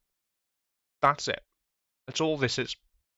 And there's essentially over 1 billion of these transactions. There's a just the billion of these Ethereum network. In just the Ethereum network, and there are multiple networks. There are hundreds of networks, DL, And there are so many happening at so many points that tracking one specific person's hash and wallet, even if you were able to do that, you would never be able to. Look, do you know what? Look, you would be lucky enough to even find the person's transaction hash and wallet from the billions of transactions that are going on every couple of minutes. You know, you would never be. Look, look, you got different networks, right? And different networks are trading certain things, right? They're trading crypto, okay? Transaction hash and the wallet, okay? Just imagine there's billions of transaction hashes happening at once in like a big line. You know, they're all 1, 2, 3, 4, 5, 6, they're all going down, and they're just going down infinitely, billions at a second, you know, because so many transactions are happening every minute. It's ridiculous. And imagine the police had to pick one transaction hash or one wallet address out of that list that is just infinitely expanding every couple of seconds. Would be pretty much impossible. Right, Will? It's just not. More It's or not going less. to happen. You would need. That is a. Mind me, deal. I know what Will's talking about, but explaining it would take a long time, and it's super complicated if you want to get into it. What I've just described to you is the most simplest, like, explanation I can possibly give to you. Like, it's so simplified that it's basically nonsensical to anyone who actually understands what I'm talking about, because it's just so dumbed down, it's so diluted for someone like you to understand. And I'm not saying you're dumb, I'm just saying if you don't know much about crypto, it's quite difficult to I understand. just want vibes. You said, DL, another alternative ban private cryptos. Well, we know there are lots of private crypto blockchains like Monero, Particle, Zcash is a big one. You've got Dash. You know, privates Dashlane. allow, Dash, yeah. These platforms allow users to transact without making data public to the police or to the government or whatever. And if we were to ban those, that'd be a big thing against freedom of speech. I mean, I don't think people would let that happen. It's like, oh, you know, your company, you can't manage other people. Because then, like, where would you take that? Like, if you're stopping a company from being able to control people's assets, which, you know, they are willingly going into, then you're opening up a whole other box of worms, like, you know, human right violations, philosophy, ethics. You know, you're opening up a big fucking can of worms I'm not going to go into. But that would never happen unless there was a dictatorship of some sort, right? State-sponsored cryptos, yes, state-sponsored, but they wouldn't be able to control them. You know, the state could. I mean, fuck it. The UK could sponsor Ethereum, but that wouldn't fucking mean they can control Ethereum. I mean, at the end They of the could day, make their own, like, altcoin. They can make their own network, but good luck trying to fucking track it. Like, just because you own the network. Like, for example, the company that owns Ripple, they don't. They own it, you know. They own the majority of the assets, and they develop the algorithms that network uses, whether it's proof of work, proof of stake, whatever other proof of algorithm it is. They don't track anything. They only track the transactions. They track the like for Etherscan here, they track the transaction hash, where it's coming from and to, as well as the timestamp and how much what it's confirmed, and the blocks and other stuff. They don't track other stuff like IP addresses and names, other stuff, because you can't. you physically can't. It's completely unrelated. It's completely different Nothing to do playing with personal fields. information. Yeah. So even if the government made a crypto, they wouldn't be able to manage it properly to the point. And you got to imagine, this is speaking if we were talking about a few people, right? The government would have to control 700 million actually as of 2022, 700 million people's accounts, right? And they'd also have to take into account other countries who are doing similar things, you know, immigration, you know, the whole world.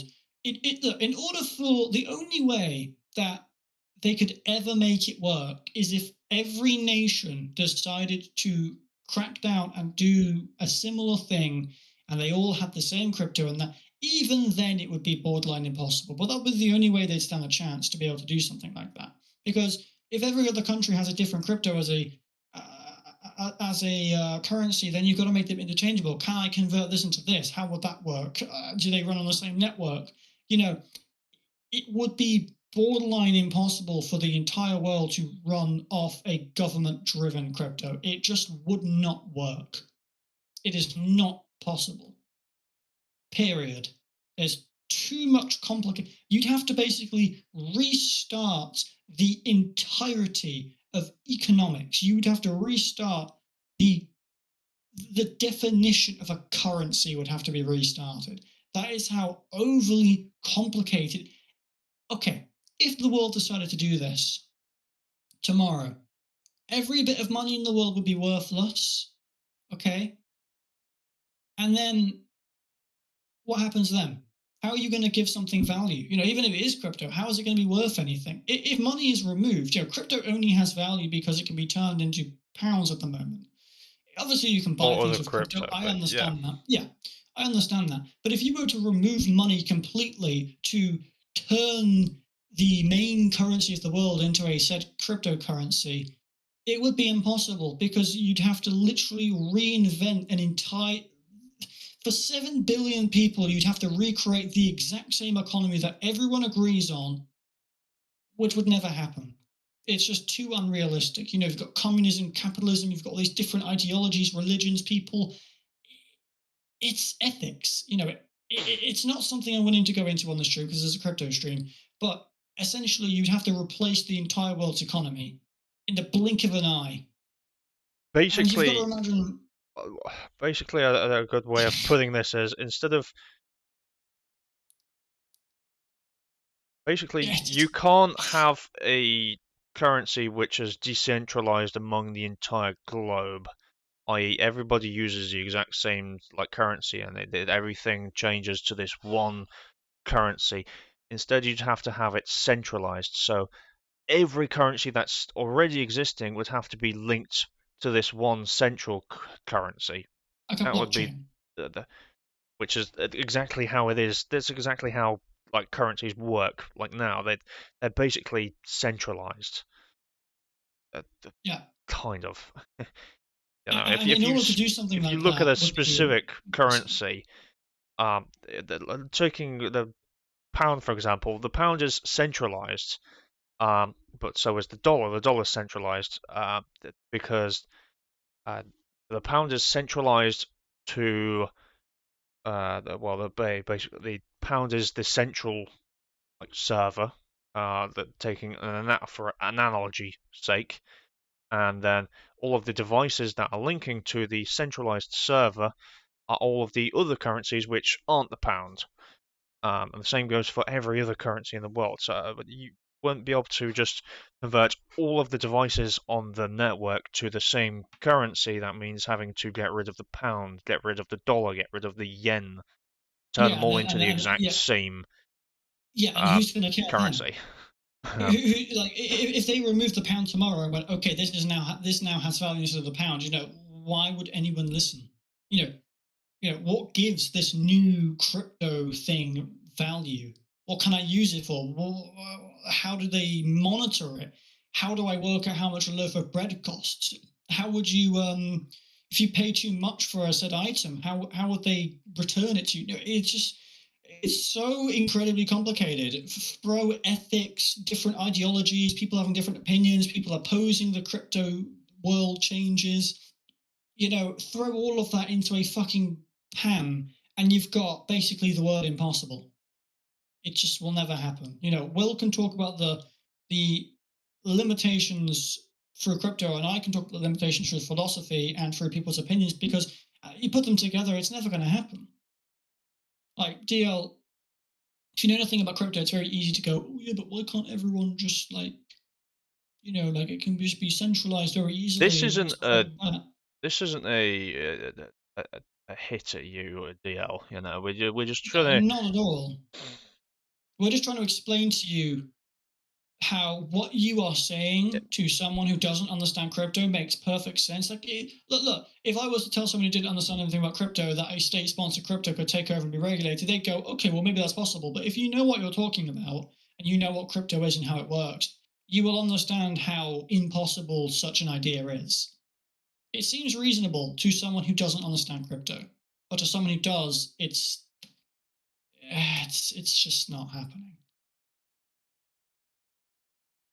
Not anytime soon, if not Ever, ever. ever. It won't happen. It can't happen. Oh, fuck me, that was amazing.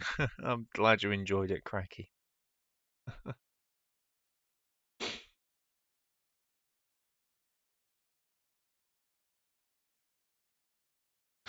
What about Russia, though? Well, I mean, we've kind of said everything about Russia we can. I mean, Jesus, too old. look, Russia's going to be fucked. You know, if they ban crypto, it's going to be bad for everyone. Unless you're a new investor and you've got no money in crypto, then maybe it's a good opportunity for you. Not financial advice, but fuck, it's probably a good idea. Well, shit, I did not expect this Twitch stream to be turned into a crypto discussion, but it seems to have worked pretty well. Yeah. Everyone seems to have We've enjoyed been it. talking for the last hour and 51 minutes. We've pretty much had a podcast. It's literally a podcast. Pretty much. Well, a Russia? podcast with like a couple of like visuals, price charts, and more price charts and more price charts.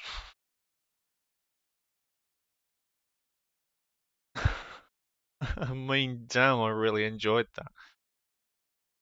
Yes. I mean, crypto is a complicated.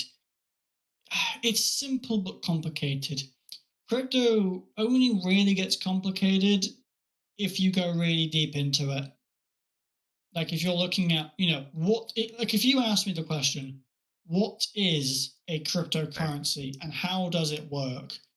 I could give you the simple answer, I could give you the complicated answer, and I could give you the 3-hour answer where I explain everything about blockchain networks and how they are used and why they're valuable and how they could, it's just such a broad question that you only really want to answer it to the person you're explaining is understanding. This is If they why. understand.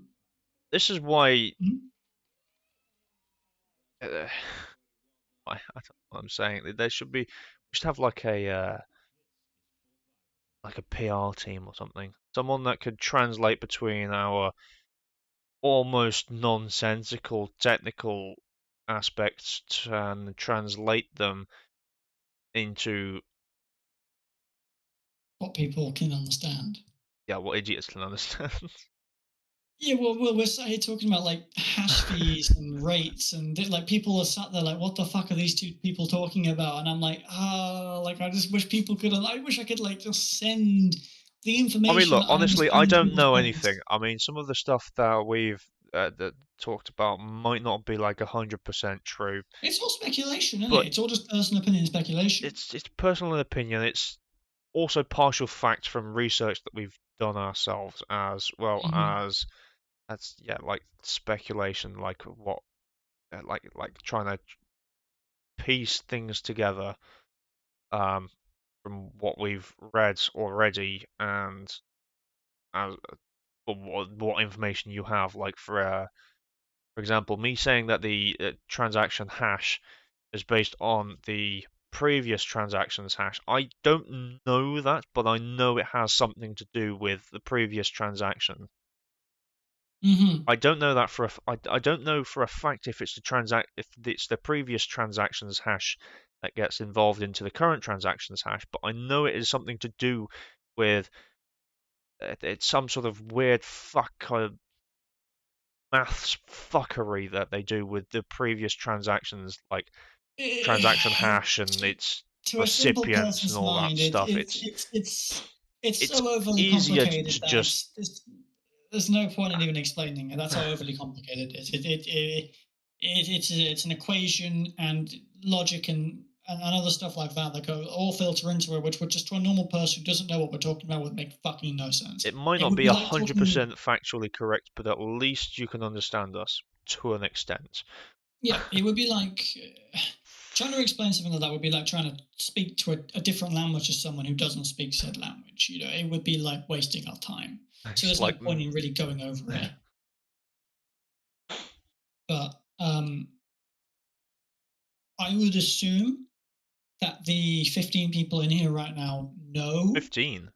Damn. Yeah, I would assume they know about crypto. Otherwise, they wouldn't be here. But maybe you don't know anything about crypto. Of course, it only tells me that you, Cracky, John Beppy, Joya, Glory Pub, Red Teeny, and Shriek. Yeah. Well, I don't think that's actually Well, like right footballs. because according to Twitch, there's only 2 people in chat right now, but I am watching it, and I know that other people are watching it, so I wouldn't quite trust what the chat is saying because I know Cracky is here, I know John is here, I know Henny is here. Well, actually, John, let's test that theory. That bloke, are you here? Of course he is. Bloke's here. Yeah, but he's not on the list. So yeah, so it's there just you go. Twitch fuckery. So anyway, I'm just gonna assume there's 16 people here because that's what the number says. Even if there's less or more, I don't know. But at the end of the day, I think crypto is a very complicated topic, and I think And it's very I don't fun. know. Well, I don't know. I think it's a simple topic, and it only really becomes as complicated as you care about it. Like if you care, if you want me to explain it, you know, the crypto is like a coin and has a value, and depending on its value determines how much it's worth in GDP, and you can do things with them. Blah blah blah. Quite simple. But then, if you really want to get into the technical parts, like me and Will with the blockchains and the other fucking overly complicated bullshit, you know, then you can go a bit deep. It's like a rabbit hole. You can go as deep as you want. You know, it's not too complicated to begin with, but if you care about it enough, you will be like me and Will. Like I'm sure Will understands more. If you fall down the rabbit hole, you'll fall a very fucking long way. Yeah, I mean, Will can tell you that a couple months ago, I was shitting on cryptocurrency, saying it was useless, boring, and not interesting, telling Will to shut the fuck up about it. And now I'm here nerding out to 20 people in a well, you know, podcast. okay, look. It would piss me off when Cameron would say, "Will, shut the fuck up about crypto." You keep going on about it for hours at a time, even though I'd only bring it up for like 30 seconds.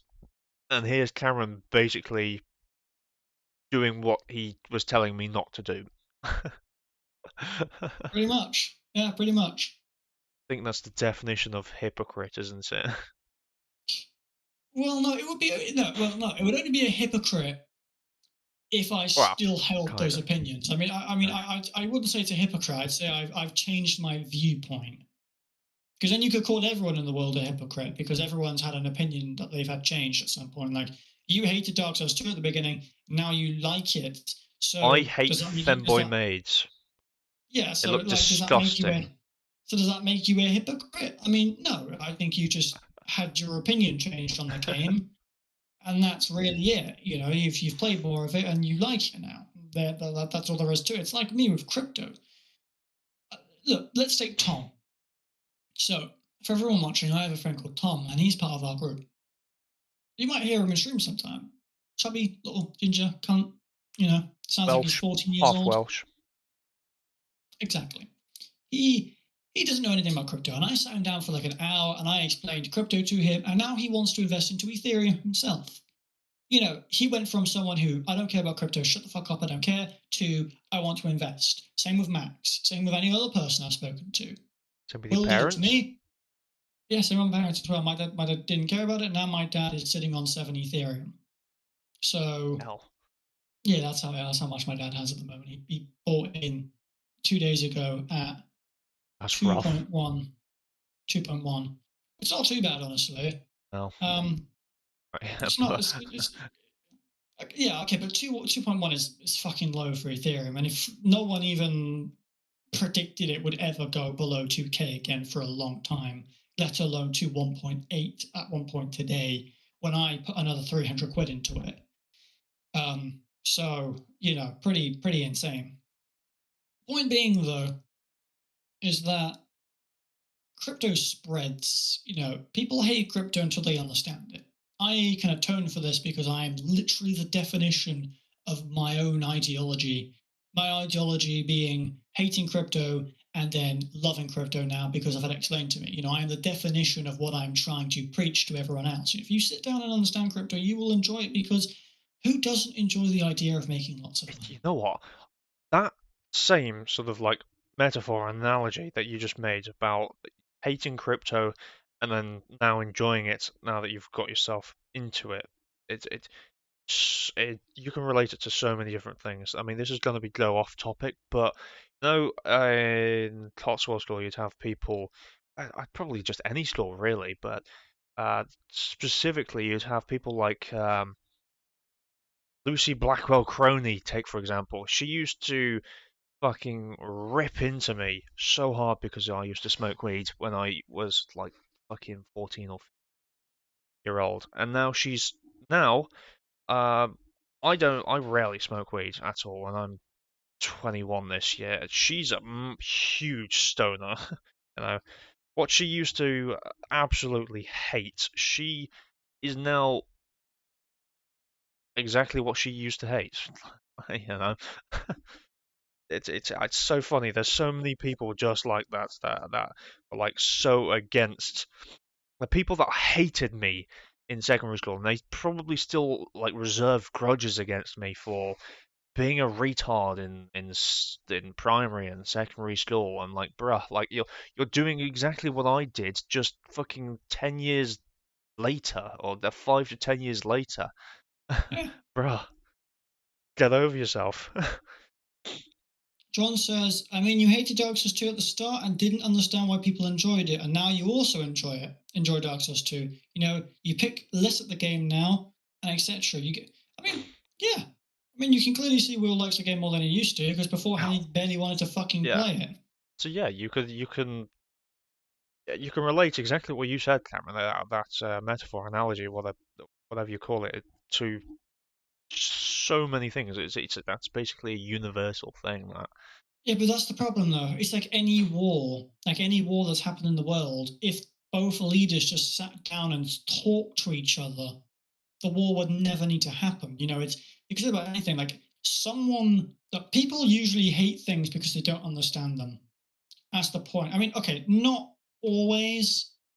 If a zoophile comes up to me and goes, "I like to fuck dogs," and explains why she likes fucking dogs, I'm not imagine it's going to cracky. go, Imagine it's cracky in yeah, the fucking. yeah, cracky. But I'm not going to Uh, sit there and go, okay, I understand you now. I'm not going to hate. No, I'm going to fucking hate you more. So I think there are boundaries when it comes to that type of stuff. A lot of stuff that well, happens in yeah, the LGBTQ, the whole that's in gender terms of stuff, like. and the dogs, and going into like other like sex of animals and the gender debate Well, and yeah, everything. I think there are lines you it also cross, depends on but like your personal and society's sort of general like how you're morals. brought up. Yeah, exactly. Your ethics. Yeah, Yeah, precisely.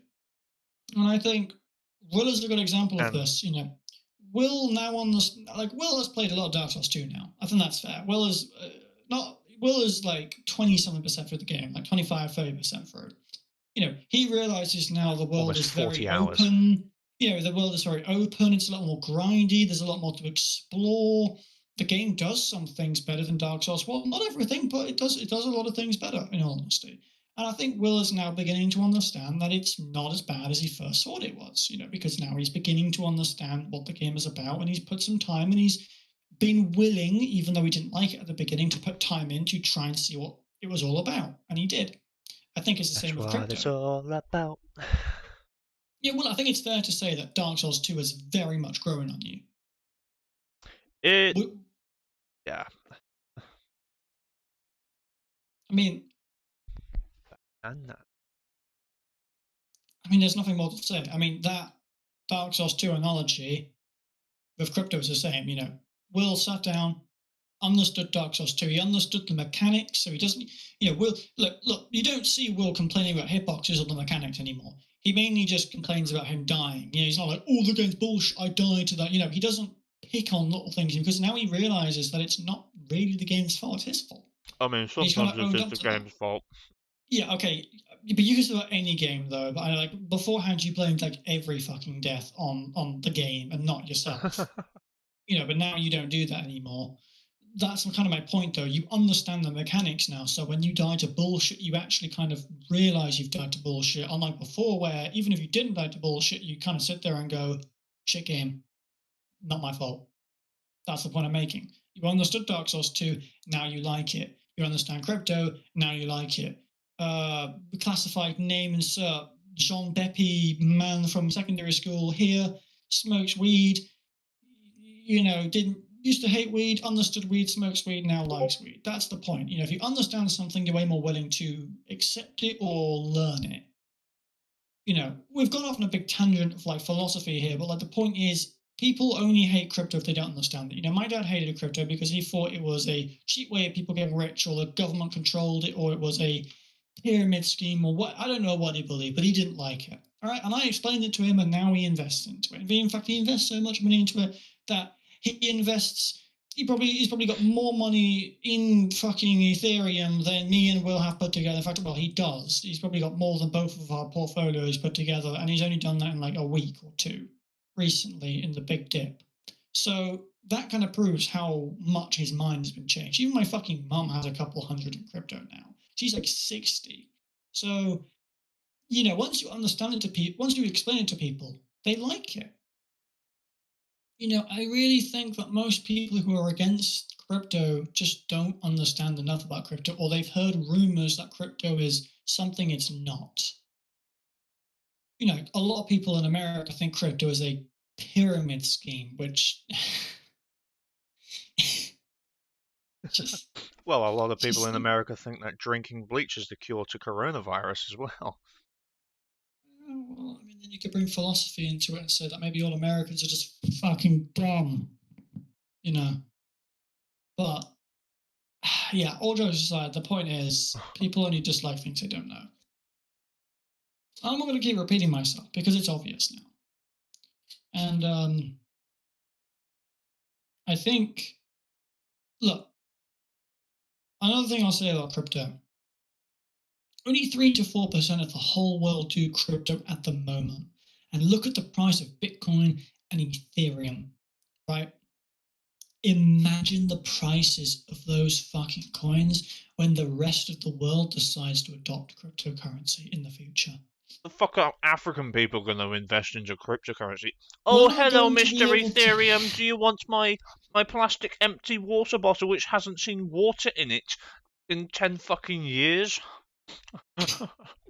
Yeah, I get that, but I'm talking about the Western world here. When I say the world, I don't really include Africa or poorer nations because they don't have the technology. Africa barely has internet, for fuck's sake. Well, okay, it depends. Okay, South Africa does. I know. In the areas that do have internet, they use it for fucking. Hello, welcome to Microsoft Tech Support. That's India. And Nigeria. That is from, for example. But look, point is, barely anyone in the world does crypto. Right? You walk into a college, about 3% less will be doing it. Right?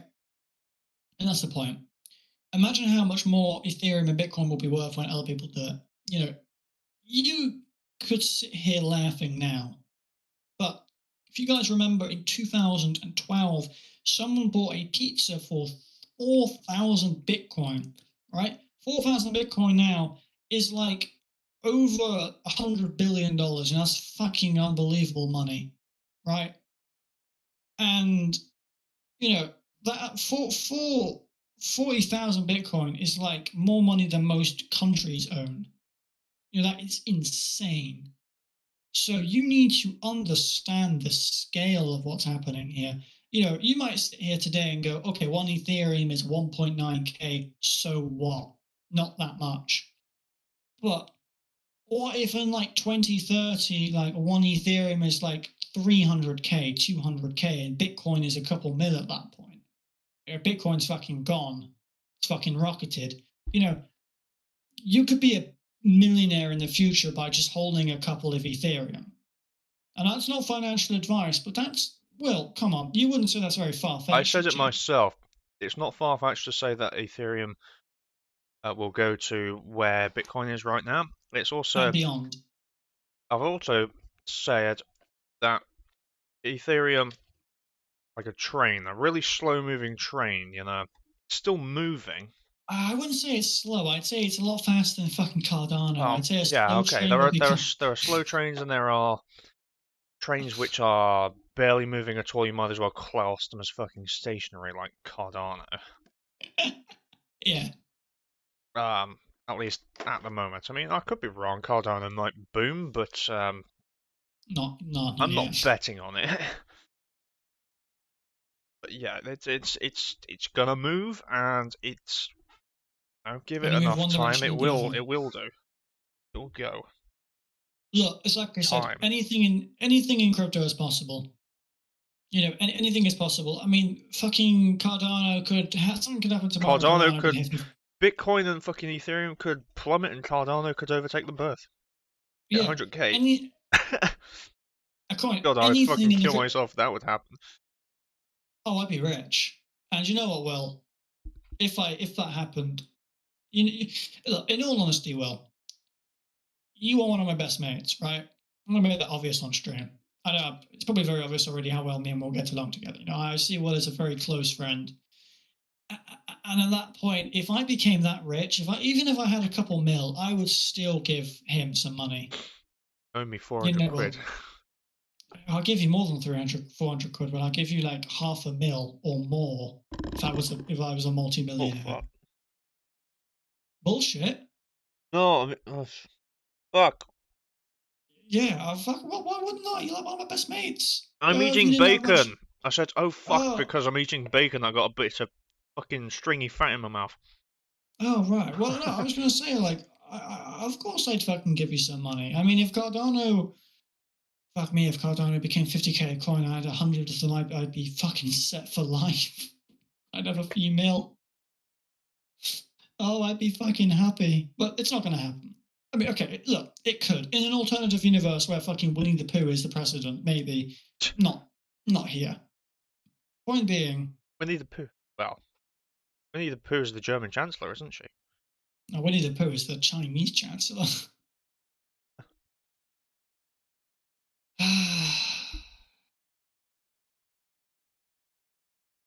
What do you guys think?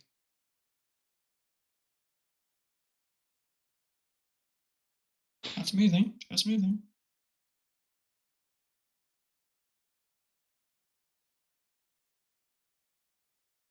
I think you need to get back in the chat. I've been sat in mod view for too fucking long. Let's have a look. What's going on here? I think holding Ethereum will lead to being rich. That's John Beppe. That bloke says same. I reckon so too. I'm a very firm, strong believer of Ethereum. You are, well. I'm like an American to his patriarch. Me to Ethereum is like an American to his patriarchy and his right to use guns. I honestly believe Ethereum will also make you a millionaire. I really do think that even if you had 5 Ethereum in the future, I think 5 Ethereum will be worth about 50k or so. And 50 times 5, that's like $250,000.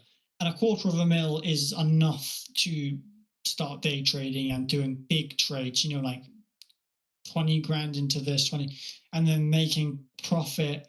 And then at that point, with $250,000, I'm pretty sure you're set up to make more money. And then with your job, I mean, look, if you have 250k by the age of 25, 26, I don't mean to be that guy, but I think you're doing better than 99% of everyone else our age.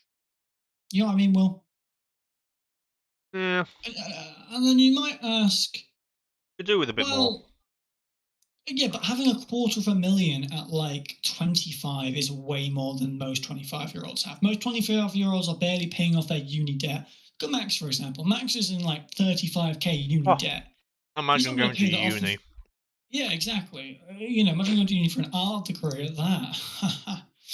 But the point is that I've got a catchphrase, and that is the point is. I start everything off with that.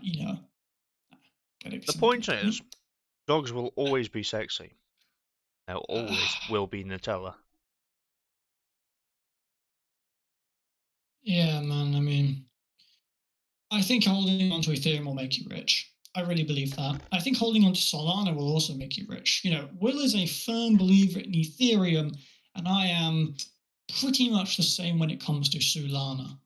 I am a firm believer that Solana will also be very big one day as well. It's like Ethereum, it does everything Ethereum does, just more efficiently and faster. And it's also better for the environment than Ethereum 2.0, even though Ethereum 2.0 is supposedly the better environment coin, because it's got lower, what are they, like fossil fuel fees? What are they called? Well, They do proof of stake rather than proof of work. So instead of using miners to do the transaction, complete transactions and verify transactions, stake pool. I don't know exactly how it works, but basically it just cuts out the middleman, so there's no miners working on Ethereum 2. So they don't really know what to do with the fee, so they just burn it. So let me ask you, which Ethereum do you think will do better? Ethereum 1 or okay, let's ignore Ethereum Classic, for example, here. No one cares about Ethereum Classic anymore, really. Let's Apparently say... Harvey does. Don't know why. But point is... Fucking quid or something. The point is, what do you think? Ethereum-wise, which Ethereum do you think will be better? 1 or 2? So which do you think will do? Because I think 1 will do better, because I think the Depends ability to mine and everything. Who you ask.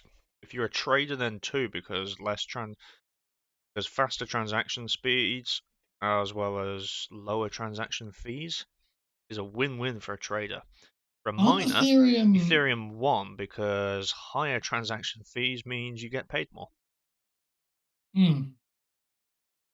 Well, aren't they the same price?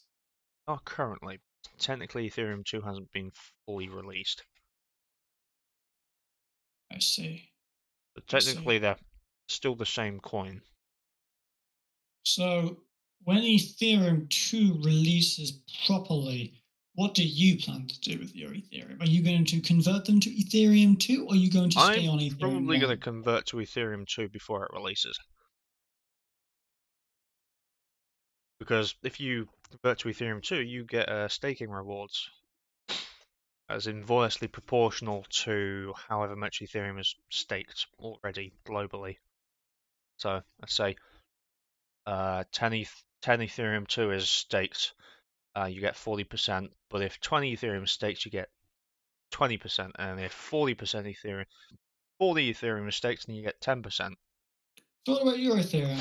You've 2.6. I doubt with your money situation you're going to get any more at the moment. Just outright buying it, you're probably going to buy more of it. Let's say you stake 2.6 Ethereum into Ethereum 2. What happens to your Ethereum? Walk me through the process, because I'm not fully certain. I don't really understand staking, in all honesty. Because Crypto.com's got, do you want to stake do you want to stake your Crow? Do you want to stake your Cardano and stuff? And I'm like, well, I don't really know what that means. Staking is literally just a loan, like a safe loan. Basically, what banks do, but on the crypto level. I'm so confused. What? How do you benefit from that then? How are you benefiting from getting a loan? You're not getting a loan, you're giving a loan. You're... People are loaning from you. When you stake, people are loaning whatever you stake from you. Right, so what do and I they get pay interest. that? Well, the interest rate that you get paid from you staking is the interest rate that people pay to buy that loan off of you. So I'm benefiting from this. If you're staking, yes. If you're buying the loan, then no. So you said that you're going to have You're going to stake your Ethereum to Ethereum 2. So Yeah. Walk me through that process. Go to Coinbase, go to You Ethereum 2, turn it, yeah, stake. convert it. You click stake. Yeah. Right, so when Ethereum 2 comes out, doesn't that mean you'll have less Ethereum because people have been taking it from you? Well, I won't have any Ethereum at all because hopefully it will all be staked. And it will be locked up into a contract which I will not be able to release from, get it released from, because obviously it will be in a pool of people's loans, and because it'll be in a pool of loans, you can't just exactly just ask someone who you've loaned, let's say 2.6 Right. Ethereum to, So can I have my do 2.6 you ever Ethereum get back? that back? Do you ever get that Ethereum back? Well, yes, at the end of the contract, the end of the contract period, you will, as well as interest. However, Interest. What do you mean by much, interest? So you mean additional coins? yes, So you are essentially putting it into a pool. Okay. So let me simplify it down for myself, so because this is how I always do crypto. I simplify it. So I've got a bottle in front of me, right? And yeah, I've got a coin next to the bottle, right? And let's say the coin is my. I'm planning to get 3 Ethereum by the end of the year. So let's go. I've got 3 Ethereum, I convert it into Ethereum 2 by staking it, and I put the coin into the bottle and close it. And now I can't access this Ethereum anymore. Correct? At the moment. yeah. So the cap on the Ethereum, bottle has got a timer on it, and it will be released at the end of end of whatever the contract. contract. Yeah, at the end. Right. And during the contract, people will be taking my Ethereum or loaning my Ethereum or, well, yeah, loaning my Ethereum for whatever they need it for.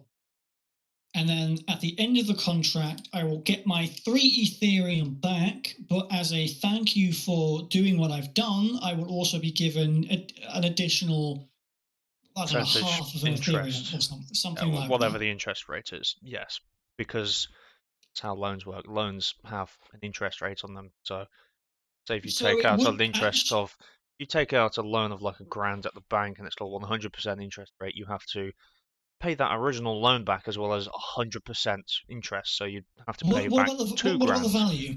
What about the value? Would your value still be the same as it's in that pot? I'm assuming if It Ethereum doesn't goes get up by £1,000. converted unless if the person who you're loaning it to converts it. They will basically be forced to convert it back to the original coin that was staked, or if they don't, then it will just get converted anyway. Whatever Right. So assets so so they so so like so, put forward so to say the exchange that you're loaning with. okay, but Um, what I'm kind of trying to ask is the price. So while the coin is in the bottle, say it's Ethereum, and Ethereum goes up by £100. yeah, Does the price of the coin in the bottle also go up to another £100 because it's Ethereum? yes, Right. And when I get that money back out of the bottle, it will also be worth the £100 I said beforehand. yes. Plus the interest as Interest well, of and the the interest will additional coins also, I get. yeah, Right. So the coin could still go up or down in value even if it's in the bottle in the contract. So if I put naturally, it in, so let's say I put Ethereum in at £2,000 into the bottle, right? And when it comes out, it's worth 2.5 grand. It will be worth 2.5 grand for me, right? Like as it's in the bottle, the value will go up or go down. yeah. Correct? Okay, so stake. So in that case, why wouldn't you stake your coins normally? That seems like a very good way of getting more coins without having to do anything. Well, exactly. That's it. Sometimes people don't have enough coins to be able to meet the minimum requirements to be able to stake. So sometimes some contracts have a minimum amount of coins that you can stake. Some people just don't know that staking exists and that it's actually really profitable and great. Also, people don't really some people don't actually particularly like it because you sometimes locked into a contract that's anywhere from a week to a year long. Currently, Ethereum 2 staking is locked into an indefinitely long contract since Ethereum 2 not released yet. So until Ethereum 2 gets released, then your contract will allow you to take your tokens back out and unstake them. Up until then, you're locked So it's in. so it's PA you're earning, right? PA. What was PA? So it's like earn 12%, 12.5% PA on your crypto assets. Earning will be Oh, per credited to annum, wallet yeah. every 7 days. Earning paid in the same currency as your deposit. Yeah, PA means per annum, so every year.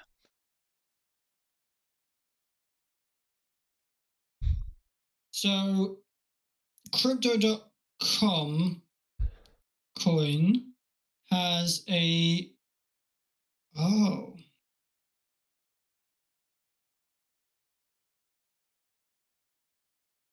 see, when the term expires, your principal and your earnings will be in your currency you select. Assets can be withdrawn anytime and will earn 2% per year for the duration. So that's flexible. So I can have it flexible and I can take it out anytime. Okay, so if I put it in for a 3-month term, I can earn 6% PA. 6% per annum, so 6% interest on your investment if you leave it in there for a year. So that's not the fiat investment though, is it? That's like the coins, isn't it? well, I mean, if you invest fiat, then you'll get fiat back out. If you invest No, but coins, then you'll but in this case, I have coins. yeah. So whatever coin you put in, you'll get that amount of coin out as well as whatever interest rate worth of coins, that exact same coin, back out as well on top. Okay, that's a pretty small thing to do. Yep. You say why people aren't doing this? Well, like you apparently don't even know that it exists, or don't even know or realize that it's just basically that easy and simple to do. It's just a couple of steps, you know. It's easy. Just people just don't really know much about it, I guess. I don't know why people just don't do it. They should, because it's a great opportunity. But I'm glad that they aren't doing it because that gives me more opportunity to do it. You know, in a sort of like selfish manner. I mean, it's not too much. I mean, look, I've got 1,247. I'm eligible for it, but 6%, that doesn't seem like much because that's only 74 coins. That's 20 quid in 3 months.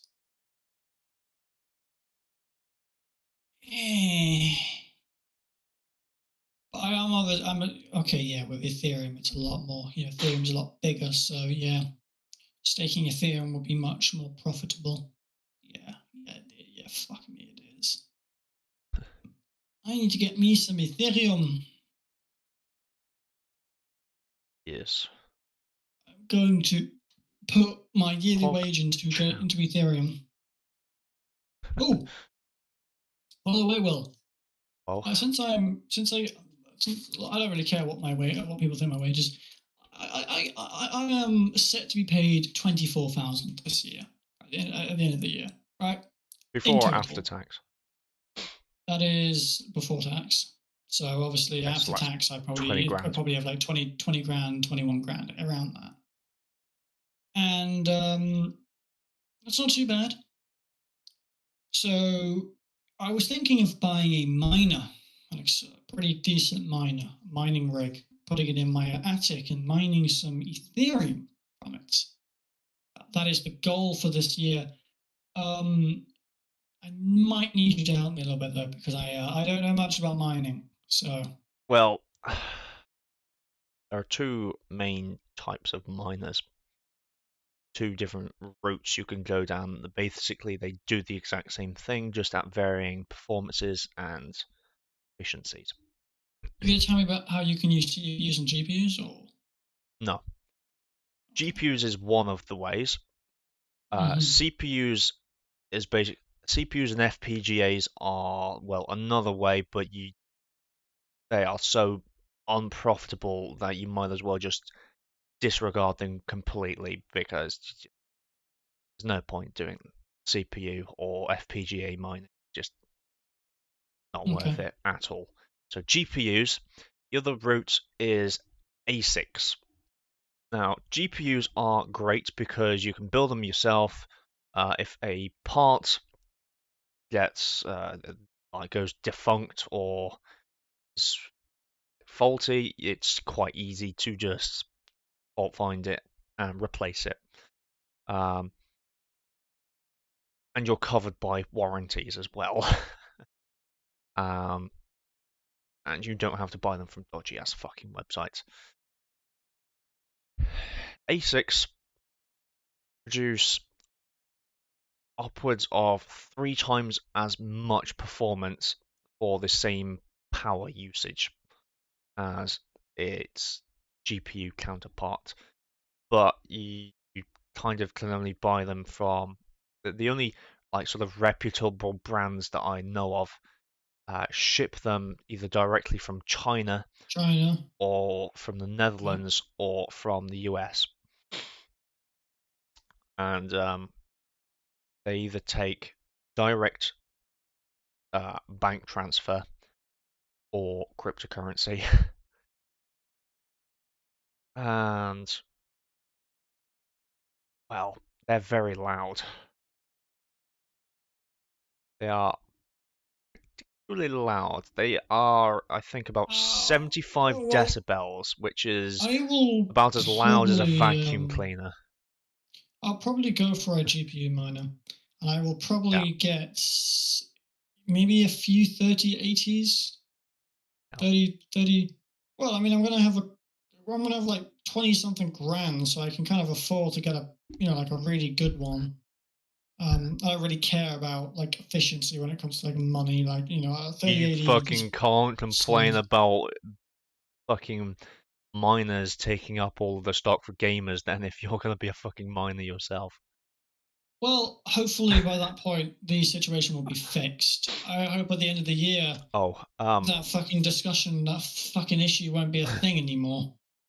another little caveat with GPU mining over ASIC mining is ASIC mining, all of the firmware and hardware gets like pre-installed. You don't have to download any software or do any operating system shizzle dizzle.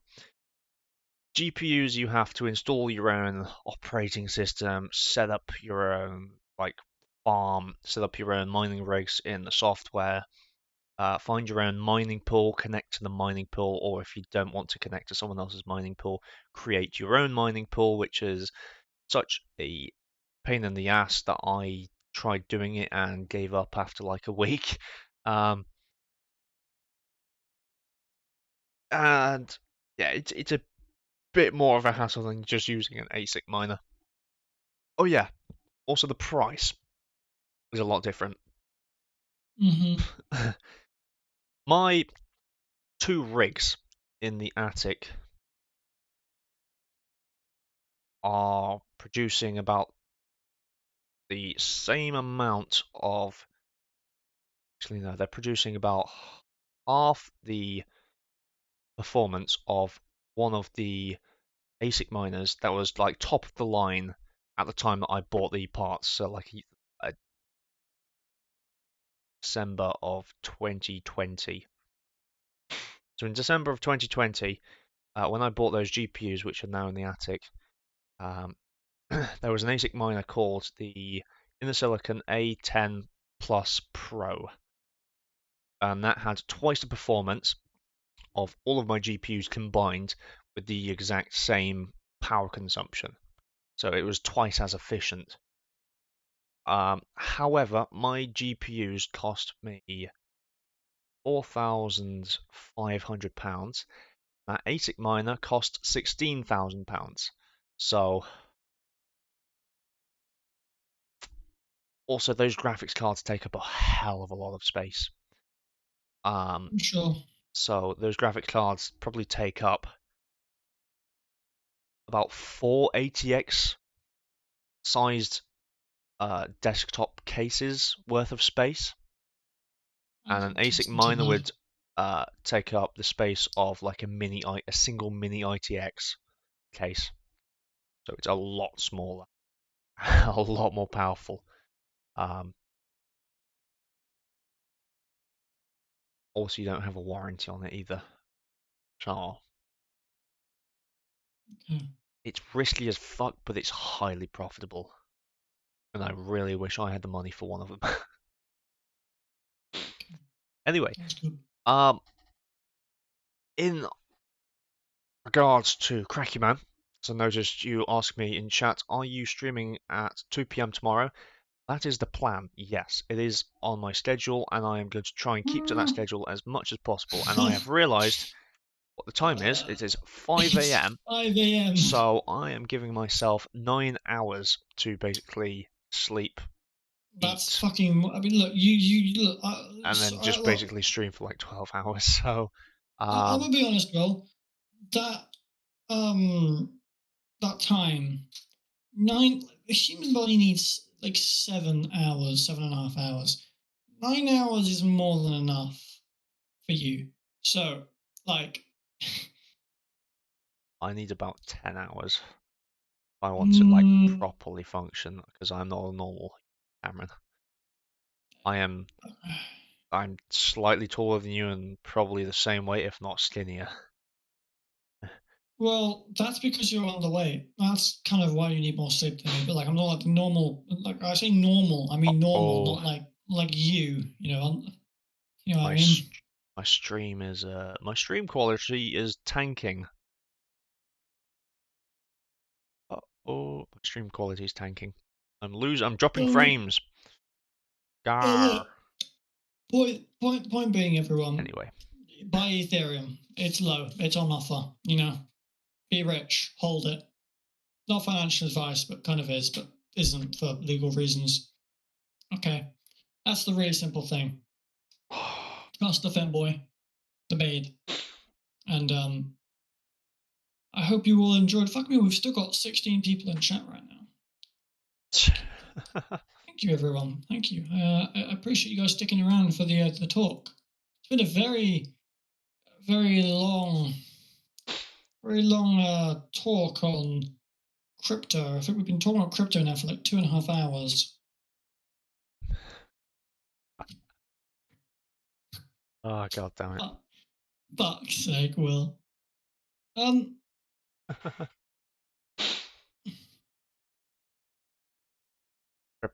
Yeah, cryptoing. That's what I meant to say. Cryptoing, not cripping.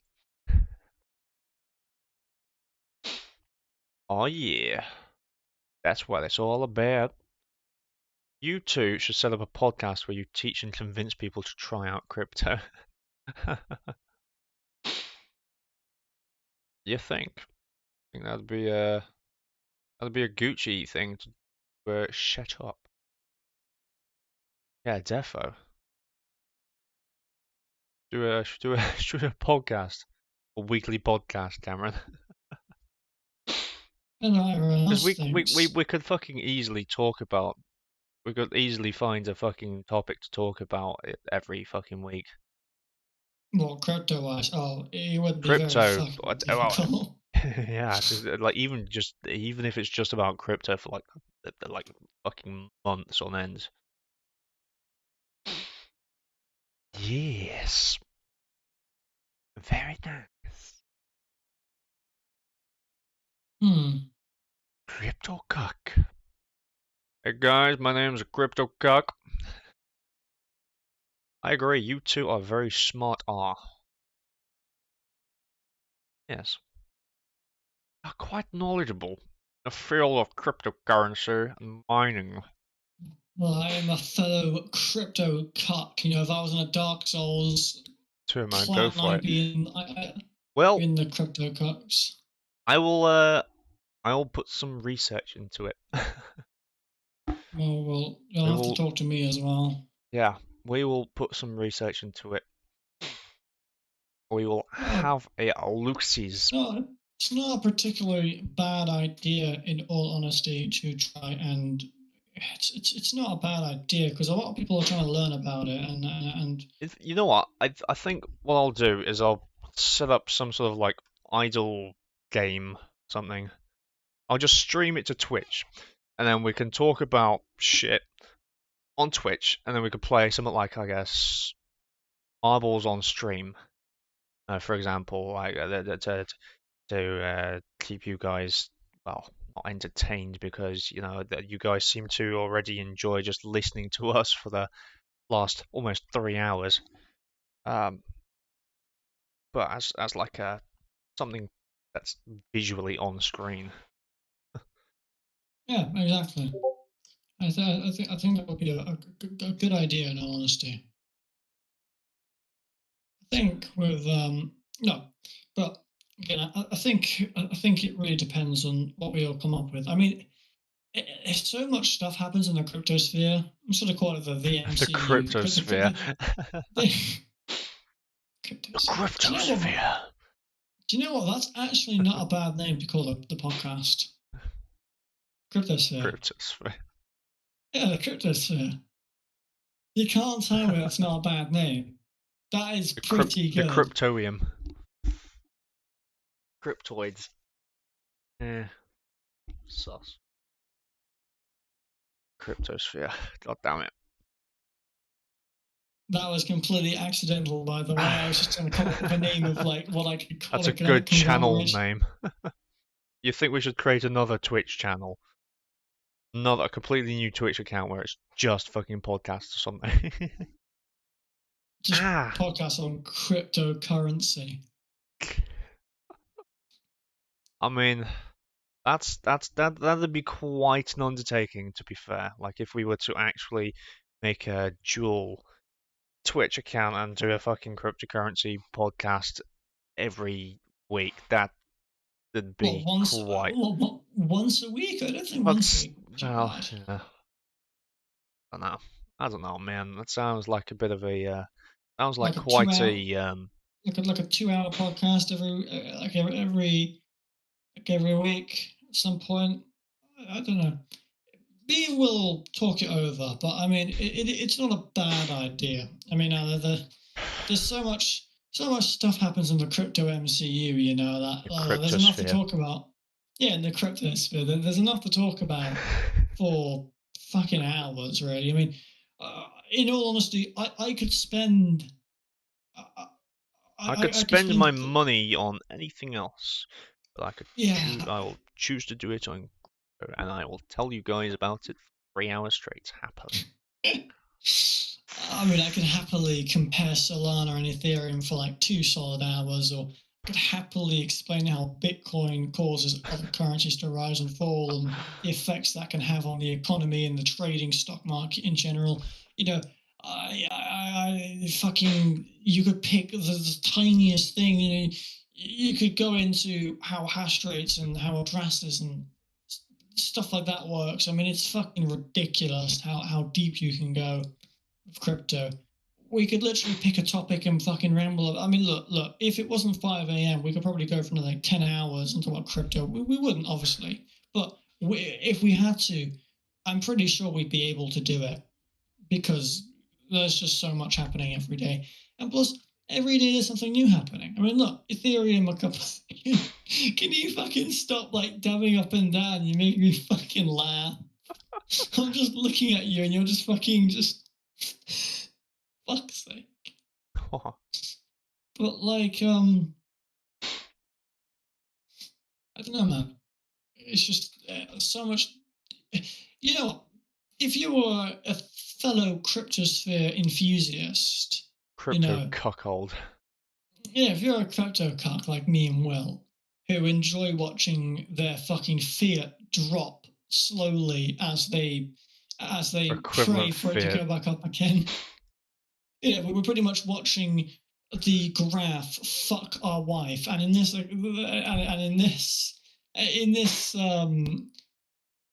example, our wife being the pound and the number after it. being fucked with a big red line of the big red line. It's not a big black cock. It's the big red line is Big fucking black our wives. Bogdanov. And like, look, my philosophy is that retardedly advanced that I'm able to compare cryptocurrency to actual cucking. It's fucking retarded. But in a way, it kind of is true. We're watching a fucking graph destroy our money, and we're just sat here completely fine with it, just going, yeah, at the moment, this is the situation Will is in. His portfolio is halved. He may as well be sat in a burning building with a cup of tea and, just going, yeah, this is completely okay. Nothing is wrong here. The ceiling is collapsing. The walls are a burning inferno. Everyone's screaming and panic selling and running away. And Will's just sat there in a FEMBOY mad outfit with a cup of coffee or a cup of tea, whatever he prefers. He's just sat there drinking away while his fucking crypto portfolio just disintegrates around him while going, this is fine. This is completely okay. And that is the definition of being a crypto investor. You have to trade with no emotion. Don't FOMO, don't panic sell, just calculated risks. And if you wake up one day and your crypto portfolio is halved, don't worry.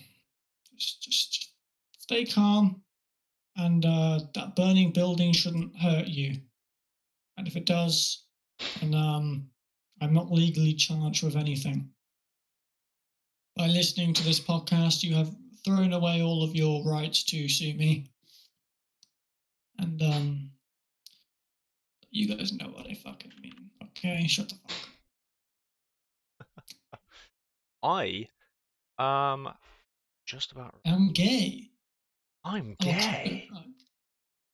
I'm a cuckold incel. Oh, hey! I'm a crypto cuck. With crypto cucking, Ethereum is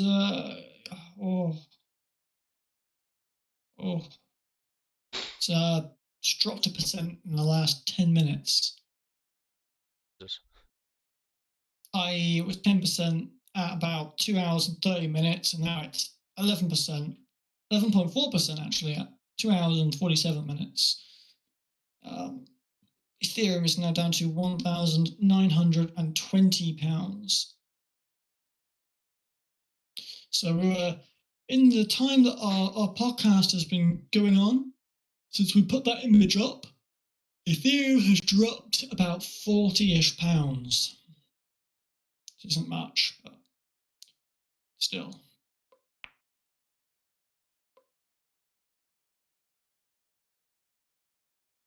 Oh god, what the fuck is this?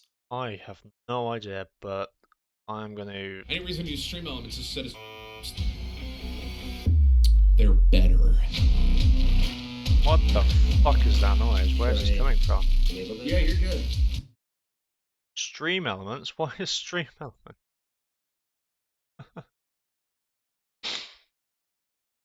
Enter the race. Countdown. If we start a countdown over 120 seconds.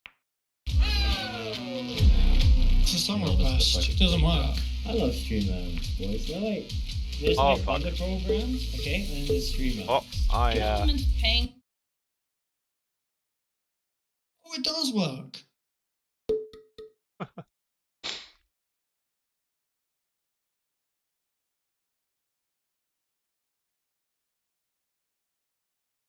I don't know the controls.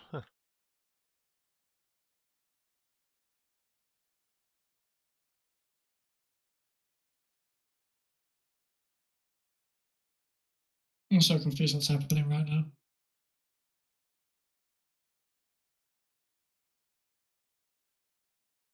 Is this just completely random? Yep. I have no fucking clue what.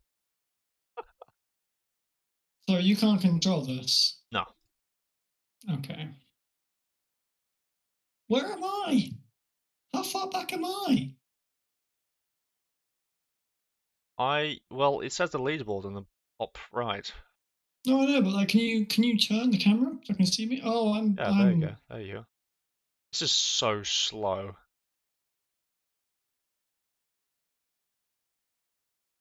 This is so slow. That bloke is winning.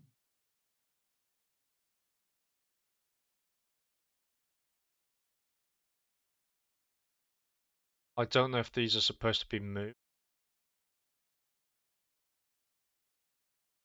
This isn't fun, is it? This is fucking stupid. There are different maps, I think. The fuck is this?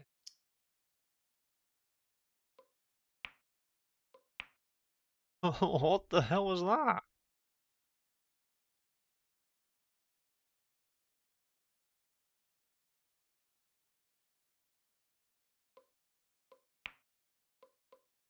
Race Delta.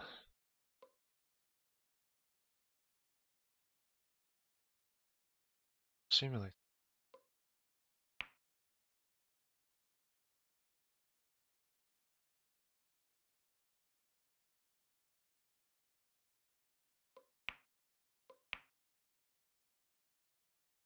Uh,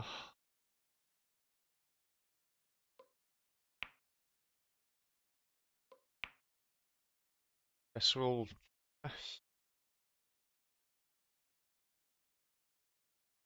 I have no clue how to do this, how to use this. How in the hell does this work? Aaron, do you wanna this one? Yeah. Yeah. Made the countdown a bit higher this time. Yeah. So everyone can actually fucking join. It is 1 minute 20 seconds currently.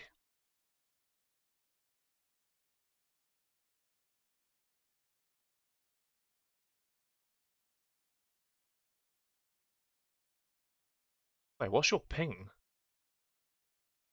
Ping? What are you playing? Any reason to use stream elements instead of I've clicked play. Am I in? God.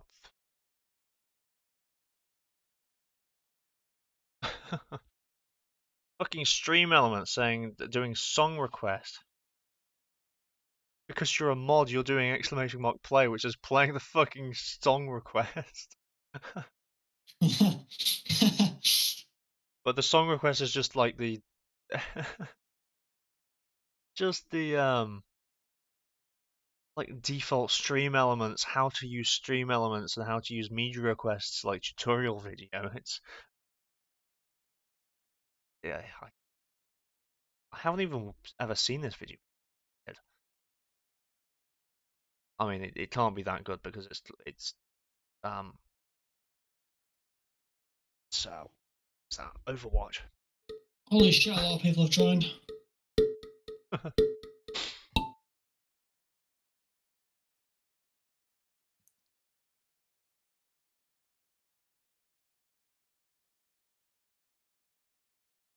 You're in the first lead. You're in the lead. You're in the lead, Cameron. I am. I'm off. I'm in last place. Like in every racing game. This is actually pretty cool. Oh, I like this. This is free on Steam. It's like sex, isn't it? Sex with Labrador. Kids. Oh, yeah. Kind of sus. God, zoom in a bit more. Let's see our balls move, you know. I want to witness my balls. I want to see them moving. It's pretty hot watching my balls move.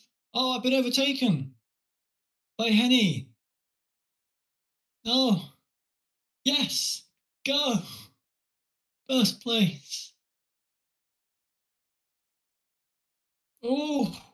Oh, no. Wait, how many laps are there? 3. Oh, God. So me being in the lead at the beginning doesn't mean fucking shit. No, but me being the last definitely means shit because I'm still lost. Also, you can clip out of bounds and you do get penalized. Like you get outed.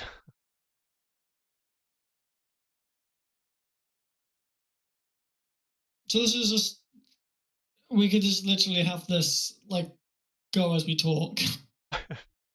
Yeah. Fun. Looks like Henny's won. Damn. Nice one. Nice one, Henny. You won the race. Do a A different random map. track, I guess. A Do people have random to one. rejoin, or do they get, or are they automatically already in? You have to join. By the looks of it. Fuck's sake. They're better. Oh. Stop. Fucking disable media play.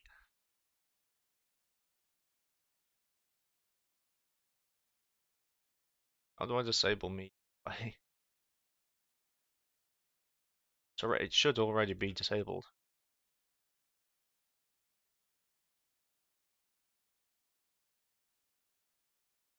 God damn. This will be the final Thing we do for the stream. one. Till tomorrow. Actually, do you know what we could do? We could actually have, with the SMEC competitions, we could actually ask people, like, what do you want to have? What do you want to see in the SMEC competition? You know, we could do like a SMEC cup, and the winner gets to choose the smegma drink that you have to drink.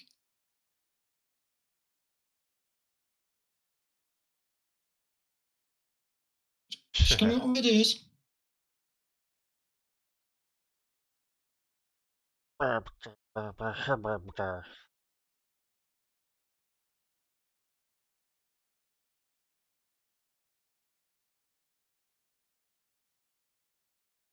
Like play and a number. Number. Who types a number? What number?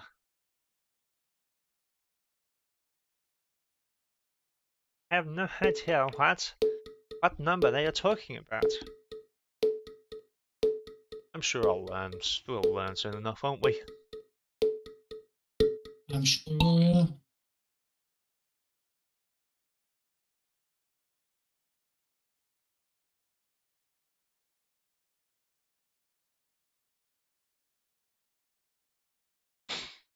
Oh, look at that. Look at Cracky Man. Off he goes. You're dead last again. No, I'm not. Blokers. Oh, yeah. Fucking hell, Henny. You're He ahead. went off the map. Never mind. R.I.P. Henny, you went off the map. Oh look, here I am. Basically joint first with Thank you, man. the siphon. Looks like that bloke died as well. So yeah, you can clip out of bounds and Lounge. yeah, you can clip out of bounds and it doesn't end very well for you. Come on, Mr. DJ, you got Wow, this. you are rolling. Holy shit, I'm doing so well. The fucking odds. Oh my god, I'm still in Oh, bounds. Cracky just went fucking flying. Damn. Oh look, it says on screen that you're a founder mod and a sub. Founder? What does that mean? Oh yeah, I'm one of the first people who subbed to you. Sub, yeah.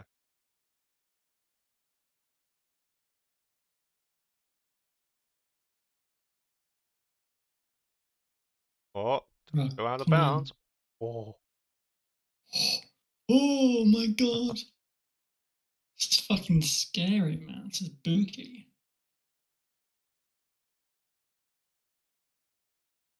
Can I just win? Where the fuck is the finishing line? Come on. It's down there, man. How far ahead am I of everyone? Um, well, it's just me and you by the looks of it. Oh, because everyone's Holy out. fuck, that's yeah, this this is gonna take a long time. Damn. Fucking zoom in a bit. Fucking hell, let's get a bit of action. You and me are racing right now. Oh, okay, okay, that's a little bit too zoomed in. I actually like that. I actually like it mega zoomed in. It's interesting.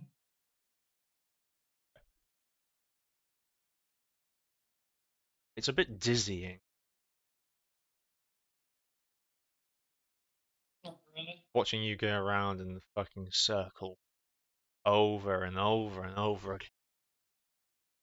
again. God. Cracky, that bloke in Honey Lenny are fucking dead.